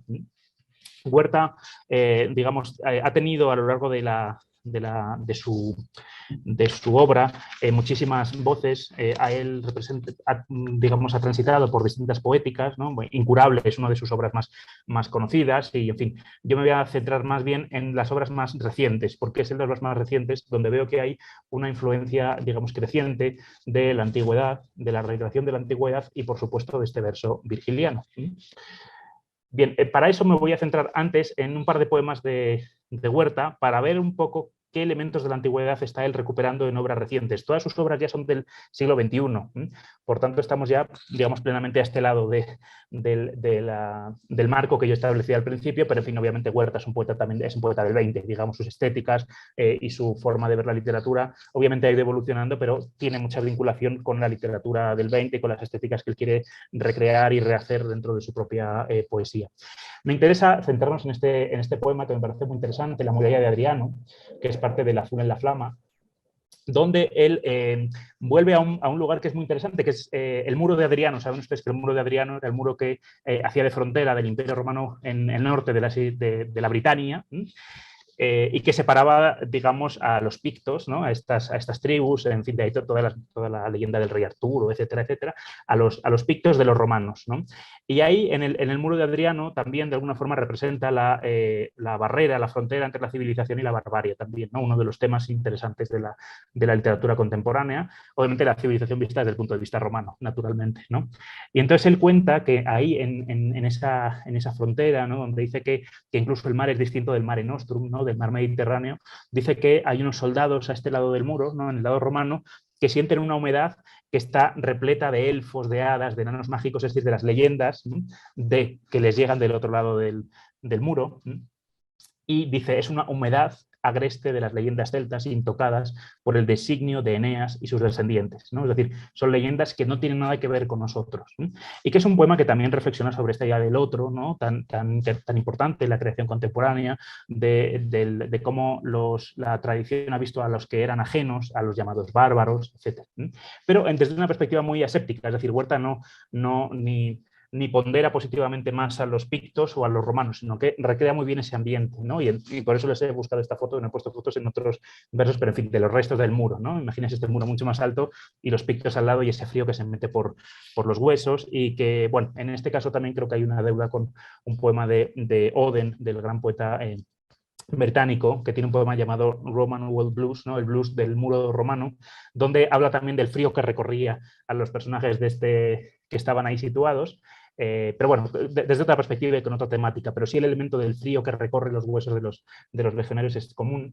Y también, como curiosidad, les diré que en el campamento que es un yacimiento arqueológico actual en esta zona del norte de la Britania, en Vindolanda, que es como se llama este yacimiento arqueológico, este lugar y donde estuvo el campamento romano, han encontrado versos de Virgilio, versos de las Geórgicas y en concreto un verso de la Eneida, del libro noveno de la Eneida, que habla de la muerte de Niso y Euríalo, de estos dos guerreros troyanos, y este verso habla de cuando se difunde a la familia de uno de ellos, a la familia de Euríalo, le llega la noticia de la muerte de su hijo a su madre, ¿no? Entonces, bueno, no solo es que Huerta obviamente de alguna forma concentre todo el carácter civilizatorio de Roma en Eneas y en los versos de Virgilio, sino que es que ya los hechos más fácticos, ¿no? Hablábamos antes de la diferencia entre hecho e interpretación, nos apuntan a que ahí se leyó a Virgilio, ¿no? Se leyó las Geórgicas y se leyó también la Eneida. Bueno, avanzando un poco más, otro de los poemas de Huerta más recientes que habla sobre Virgilio y sobre lo contenido en la Eneida es este poema que se titula Objetos que me gustaría ver en las vitrinas de un museo, en homenaje a Oden, al gran poeta del que yo les hablaba, del que creo que tiene alguna influencia Huerta en estas recreaciones romanas. Y él hace como un listado de las cosas que, como dice el poema, le gustaría ver en un museo, ¿no? Y son cosas muy, muy curiosas, ¿no? Ejemplares de libros, ¿no? El Garcilaso de la Vega que llegó a Cartagena, el ejemplar del Lucano de Juan de Jáuregui, y luego dice la vibración de una mirada de Virgilio sobre las prendas de Dido reveladas por un dios, ¿no? Es decir, el primer encuentro, ¿no? entre Virgilio y Dido, claro, reveladas por un dios. ¿Por qué? Porque esa relación estuvo auspiciada también, ¿no? Por Juno y después por Venus, ese amor trágico. Entonces, digamos, ese dios que le revela a Dido y que le hace enamorarse a Dido de Eneas y a Eneas de Dido, es algo que a él le gustaría ver situado en ese museo imaginario, ¿no? Que recuerda también un poco a Malgova, esta idea de las voces del silencio, etc. Y luego habla las mantas debajo de las cuales Virgilio prefiguró a Dante en Brindisi, ¿no? Muriendo Virgilio, ¿no? Esa agonía, de alguna forma prefiguró esa bajada a los infiernos de Dante, ¿no? Y son cosas que a Huerta le gustaría ver en un museo también. Bueno, En otro pasaje, voy un poco más rápido para tampoco extenderme tanto. Simplemente, bueno, en este poema de Huerta, él habla de bueno, como una especie de reunión entre amigos, ¿no? Entonces dice, bueno, Pedro me dice que diga malanconía y Juan me grita a 6 centímetros de mi cara que mi posición política quisiera ser la de un semidios y es solamente la de un simio. Y luego le dice, y María, ¿no? Otra de esas amigas, me deletrea un verso astral de la Eneida, ¿no? La idea de deletrear, ¿no? En el sentido de que pronunciando un verso virgiliano en el fondo se está trascendiendo de alguna forma algo que tiene que ver con los astros, con el cosmos, ¿no? En esa idea de que en el fondo la Eneida y los versos virgilianos son en sí mismos pequeños universos, ¿no? Que se recuperan, como decía el Odiseo de Reyes, ¿no? Con su mera mención, ¿no? Es un universo que de alguna forma se despliega con la recitación de uno de sus versos, de sus poemas o de sus versos. Bueno, por lo que respecta a Ansulta Lacrimae Rerum, estamos en un poemario del 2019, es decir, publicado hace 3 años, estamos casi en el día de hoy, ¿no? O en una época, vamos, totalmente nuestra, de nuestro tiempo, titulado Sunt Lacrimae Rerum, como Enrique Zureña titulaba también Sunt Lacrimae Rerum su propia prosa poética. Y lo que nos cuenta en este poema es un poema que está muy alejado por su contenido, obviamente, de lo narrado por Virgilio. Habla de un anciano, ¿no? Que está desnudo, de pie, dice en un charco, susurra endechas, dibuja, dice, un agudo lamento, ¿no?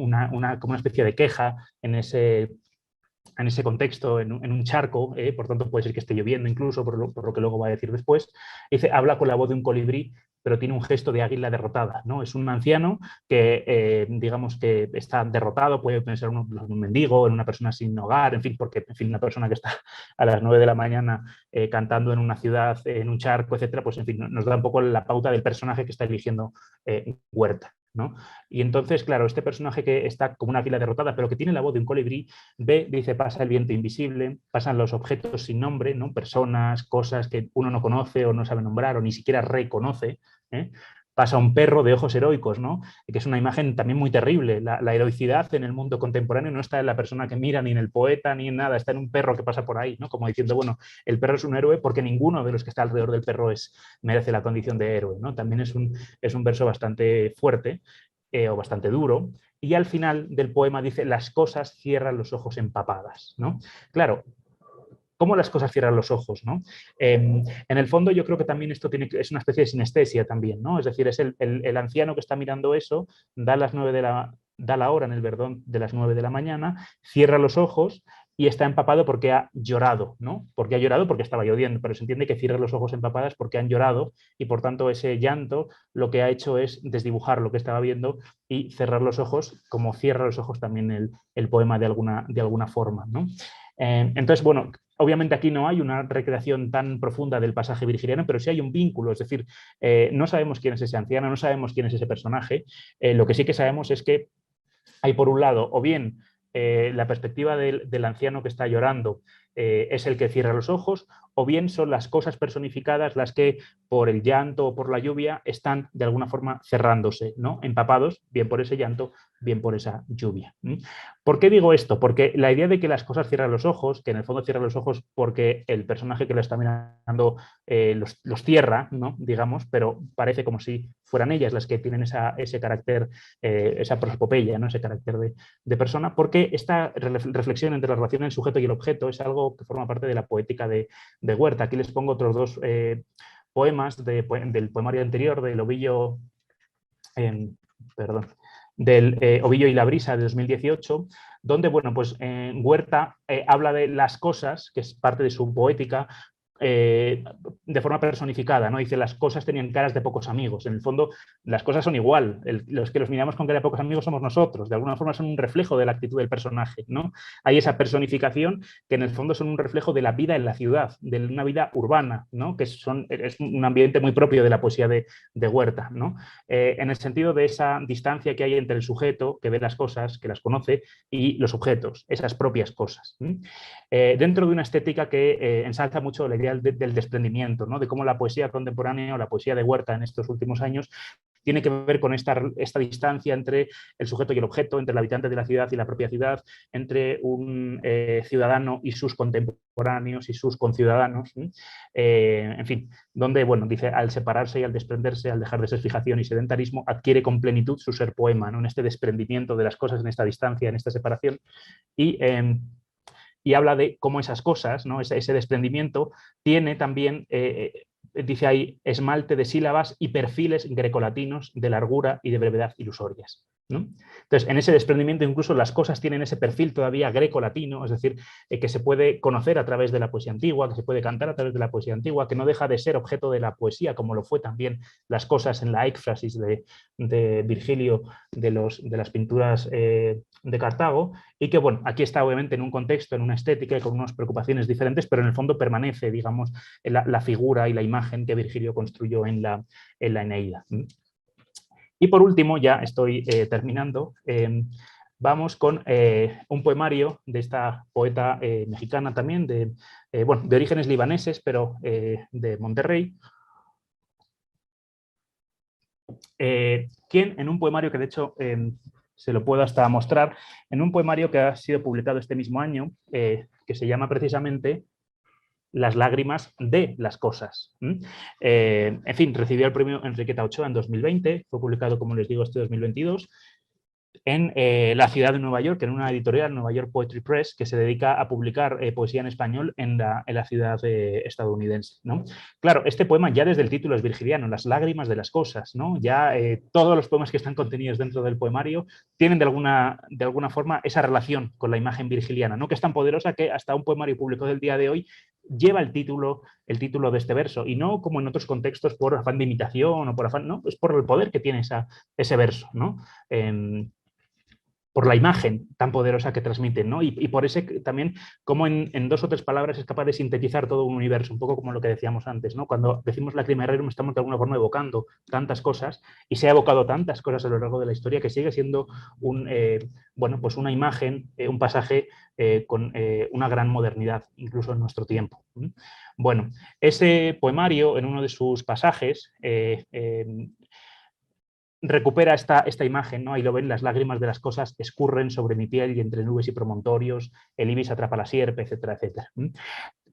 ¿Qué sentido tiene este verso aquí? Bueno, en primer lugar, el poema en el que aparece este verso, además de en el título y en el interior del poemario, que está dedicado, por cierto, a Anne Carson, a la gran poeta canadiense que también es profesora de griego, que es una de las grandes poetas contemporáneas y que también es una gran lectora y relectora, por así decirlo, de los clásicos.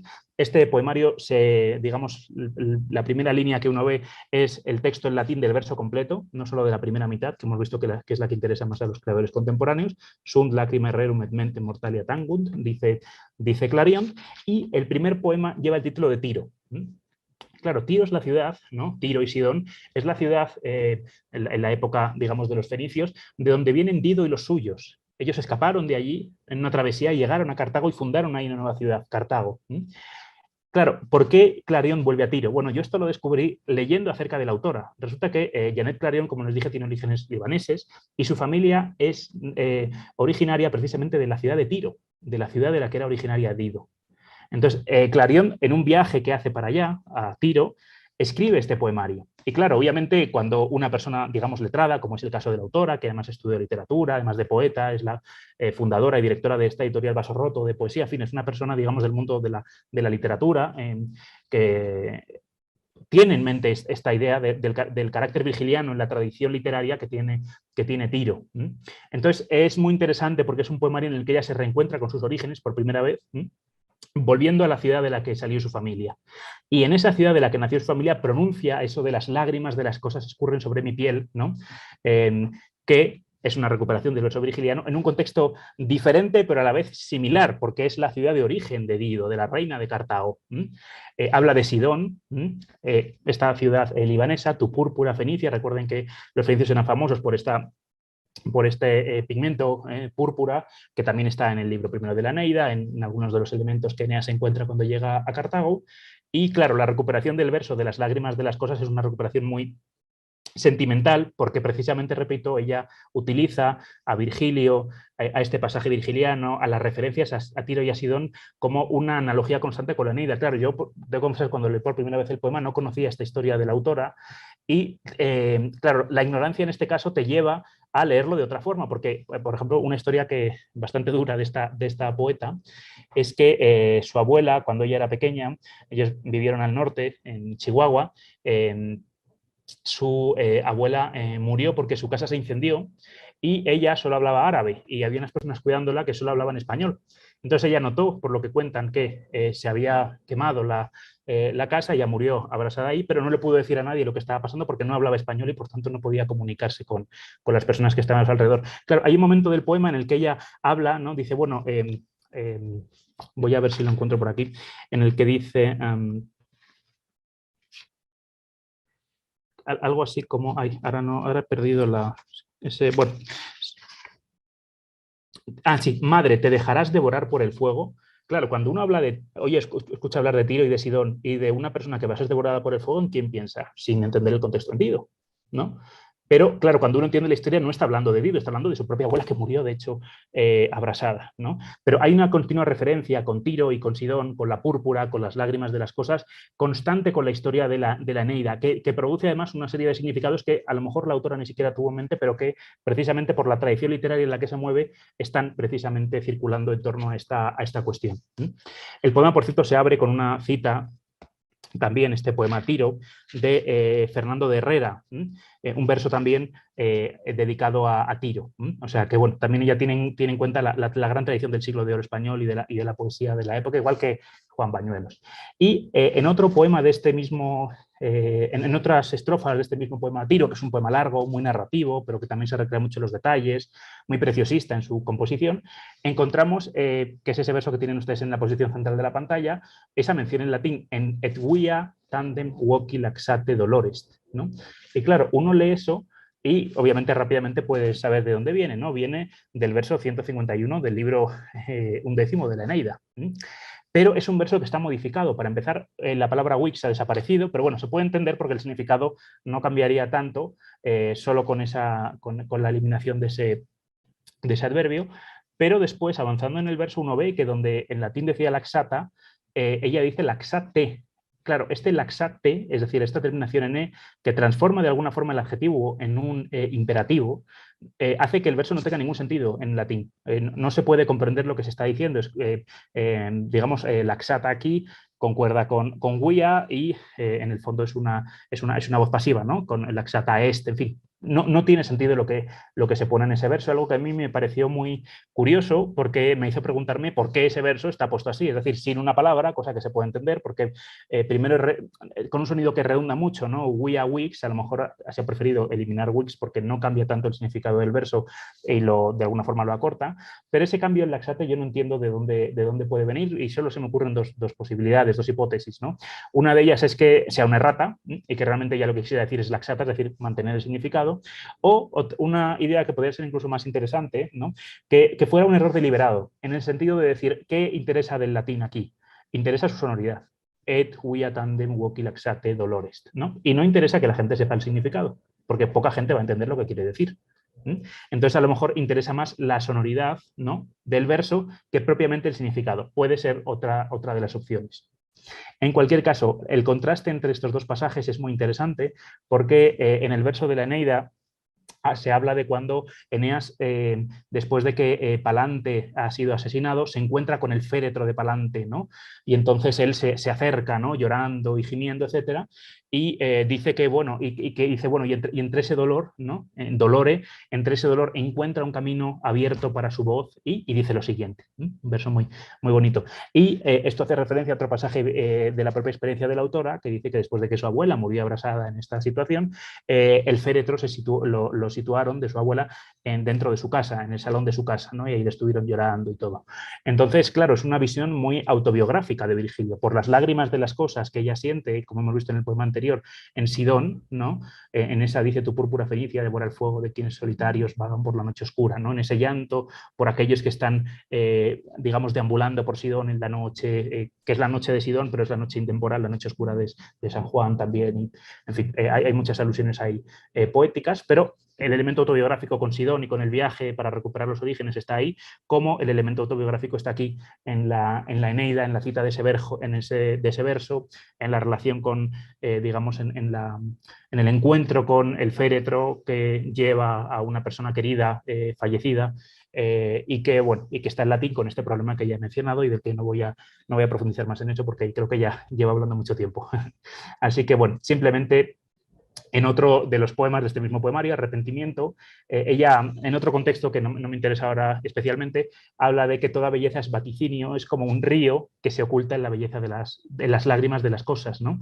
Es decir, toda belleza en el fondo es como ese gran río que va a dar a parar al sufrimiento, ¿no? A ese llanto de las cosas, ese llanto que tienen las cosas, que producen las cosas. Fíjense ustedes que Clarion es, creo que, la única de los autores que hemos visto aquí que mantiene de alguna forma la indeterminación que tenía en latín, ¿no? No habla de las lágrimas en las cosas, por las cosas, para las cosas, sino que habla de las lágrimas de las cosas, que puede hacer referencia a las dos posibilidades, ¿no? Al genitivo subjetivo y al genitivo objetivo que yo les he comentado al inicio de esta ponencia.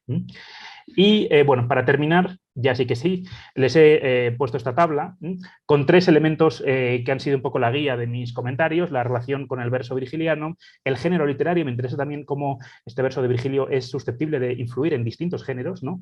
Fíjense ustedes en lo que sería el cuento, esa prosa poemática, ¿no? Tipo cuento, que es la de Enrique Zureña, en el teatro y el ensayo en Reyes, en el poema de Bañuelos, en la prosa poética otra vez de Pacheco, en un poema que es más narrativo, ¿no? de David Huerta, en ese poema autobiográfico, ¿no? Tan cargado por un lado, de experiencia personal, pero también de una pesadumbre que tiene un sustento en la propia vida de la poeta, y el propósito, ¿no? El recuento de los daños de la revolución, la burla y la propuesta política cosmopolita, el paso del tiempo, la reunión de las lágrimas por todas las cosas del propio pasado en Pacheco, el sufrimiento en la ciudad en Huerta, y la recuperación de la genealogía familiar en estas ciudades en Líbano, en Tiro y en Sidón, ¿no?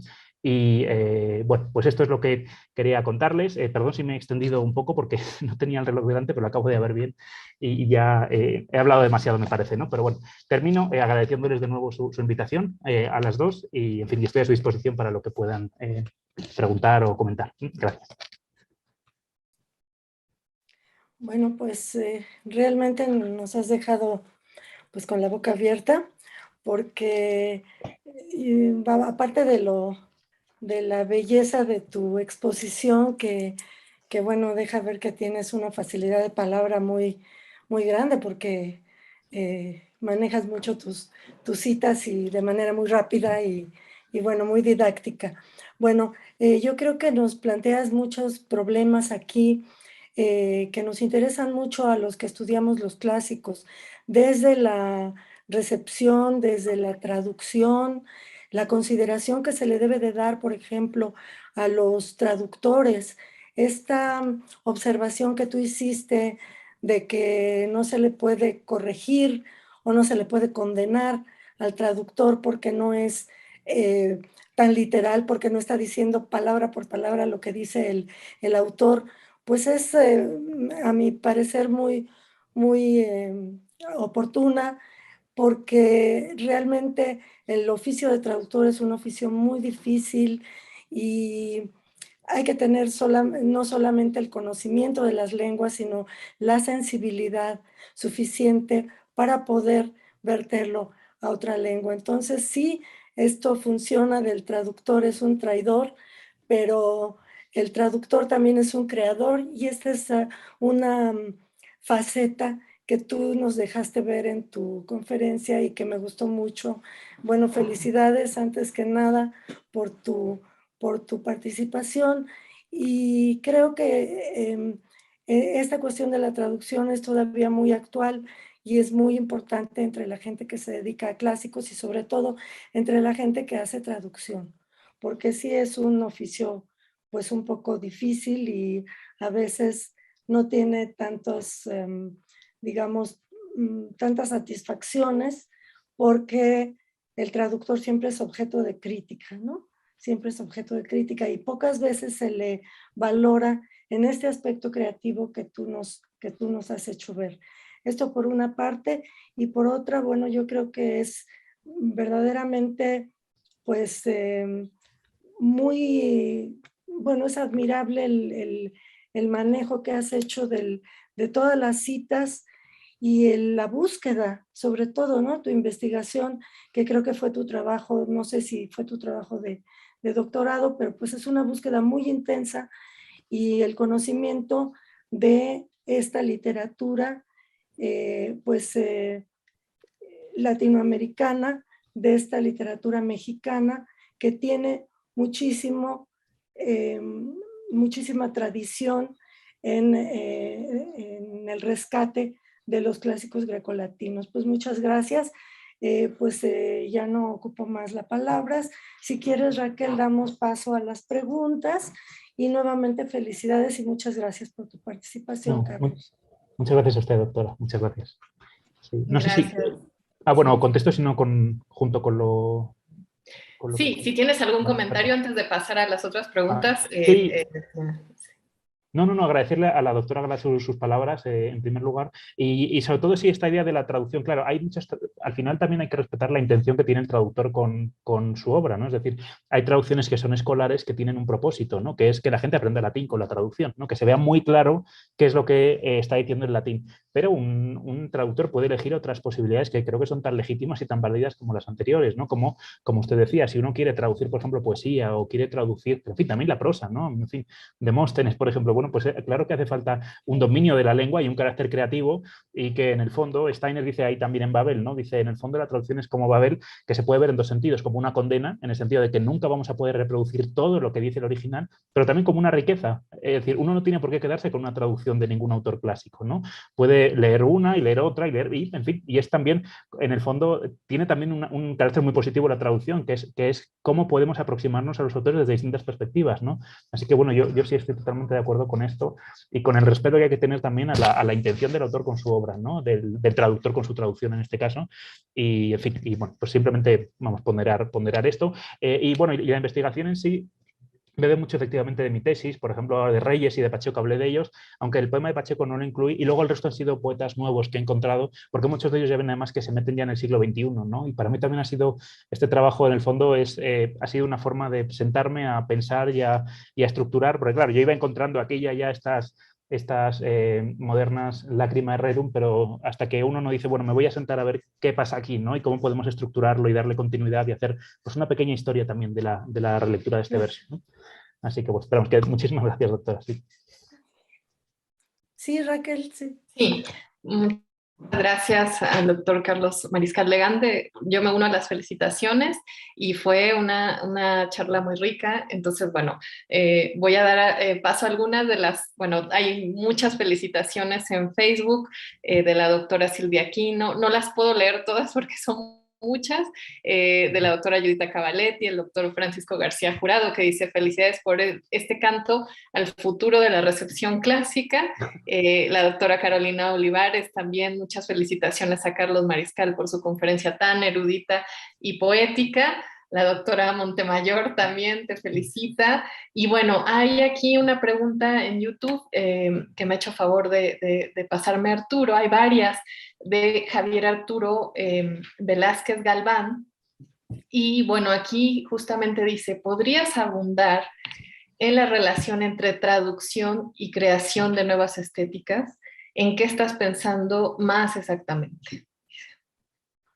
vale. Bueno, es que esto daría para otra conferencia, bueno, daría para una enciclopedia, ¿no? Pero, digamos, en los autores que yo he tratado y que también es un interés que es muy... Por eso quise empezar con este strand, ¿no? Porque, bueno, para ver que no es algo concreto de un autor de los que yo estudio, sino que es algo más general, ¿no?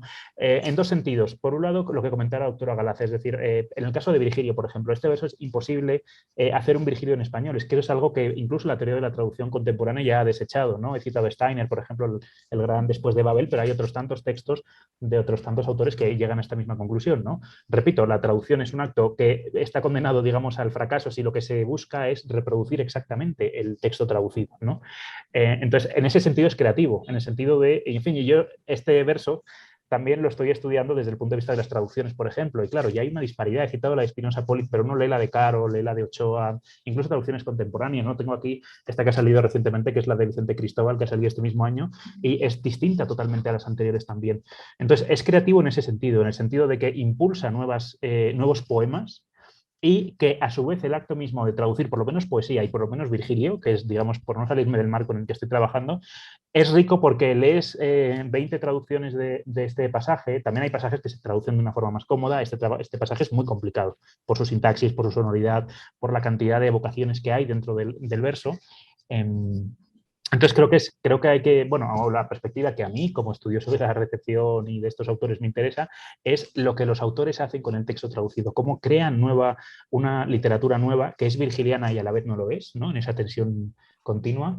Bueno, y en ese sentido yo diría que me interesa el fenómeno de la traducción, ¿no? Como capaz de servir, digamos, como en el caso de Strand, o sea, una persona que es un poeta, que se define como poeta y que está 10 años sin publicar un libro y que de repente se encuentra con una traducción de la Eneida y dice, anda, ¿y esto? ¿No? Y lo lee y luego termina su primer poema después de 10 años sin publicar poesía con el verso de Virgilio, ¿no? No me digan que no es pues casi una metáfora de lo que es la riqueza que tiene este verso, incluso en un poeta de los años 80, es decir, Strand es un poeta muy reciente. Muchas gracias. También de Javier Arturo Velázquez Galván, dice, ¿crees que Pacheco quiera decir que la filosofía de Séneca es una suerte de exposición de las lacrimae rerum, los dolores del mundo? Los pone entre comillas. Pues puede ser, no lo había pensado así, pero seguramente vaya por ahí, sí. Fíjate que Lacrima Rerum, él lo pone no solo de Séneca, sino de las letras latinas. Él le da ese nombre a esa antología inexistente de las letras latinas. Entonces, obviamente en Séneca también hay algo de esto, porque fíjense usted cómo termina el poema, ¿no? O sea, después de una travesía llegamos a puerto, que es la muerte. O sea, no se preocupen porque ustedes han pasado toda la vida, digamos, en vaivenes, etcétera, y cuando llegan a puerto, pues ya hasta luego, ¿no? Ya han llegado al final de su vida. Entonces, bueno, sí, yo creo que yo lo diría como que, claro, Pacheco tiene una relación también muy compleja con las letras latinas, que es un campo de estudio muy interesante, porque no solo está Horacio, está Virgilio, está Juvenal, está Catulo, en fin, hay muchos autores, ¿no? Entonces yo creo que él ve como que las letras latinas le dan un poco ese repertorio para crear a partir de esos poemas modernas, pues no sé si la Lacrima Rerum o por lo menos poemas que de alguna forma tienen ese carácter intemporal y que sirven para entender o para reflexionar o para creer acerca de situaciones contemporáneas, ¿no? Yo creo que va por ahí. Pero seguramente también en el caso de Séneca esté pensando, ¿no? No es casualidad que elija Séneca, digamos, ¿no? Porque sí, la obra de Séneca también es una obra bastante dura en ese sentido, ¿no? Como él sabe muy bien. Y por último también, hay varias preguntas que te pone, pero he hecho una selección. Vale. Dice también, tiempo y lenguaje, literatura, siempre se mueven y crean mundos. Entonces, la biblioteca borgiana es metáfora del universo. Hace el comentario también Javier Arturo. Hay más felicitaciones también del doctor Javier Espino. Brillante y elocuente exposición hacia el doctor Mariscal. Y bueno, estas son las preguntas. Déjenme ver si en Facebook tenemos alguna más. Bueno, dice la doctora Judita Cavaletti, una conferencia brillante, nos has mostrado un camino sugerente entre la traducción y creación, con ejemplos que dejan muy en claro qué significado tiene la recepción de los clásicos en la modernidad. Bueno. Y una última pregunta yo haría, porque me pareció muy interesante, bueno, yo tenía conocimiento de tu tesis y que hayas añadido estos nuevos poetas, ¿no?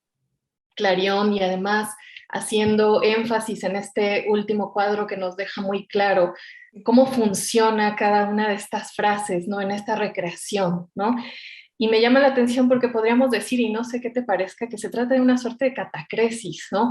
Una catacresis, es decir, las cosas, como tú decías, esa personificación, ¿no? Desde el punto de vista retórico, las cosas van a acabar llorando y que además se vincula, me llama la atención, en la mayoría de las veces con poemas que tienen esta perspectiva de visualidad, ¿no? De evocación visual. Siempre hay una evocación visual, a excepción, no sé qué pienses, de la parodia de Reyes, ¿no?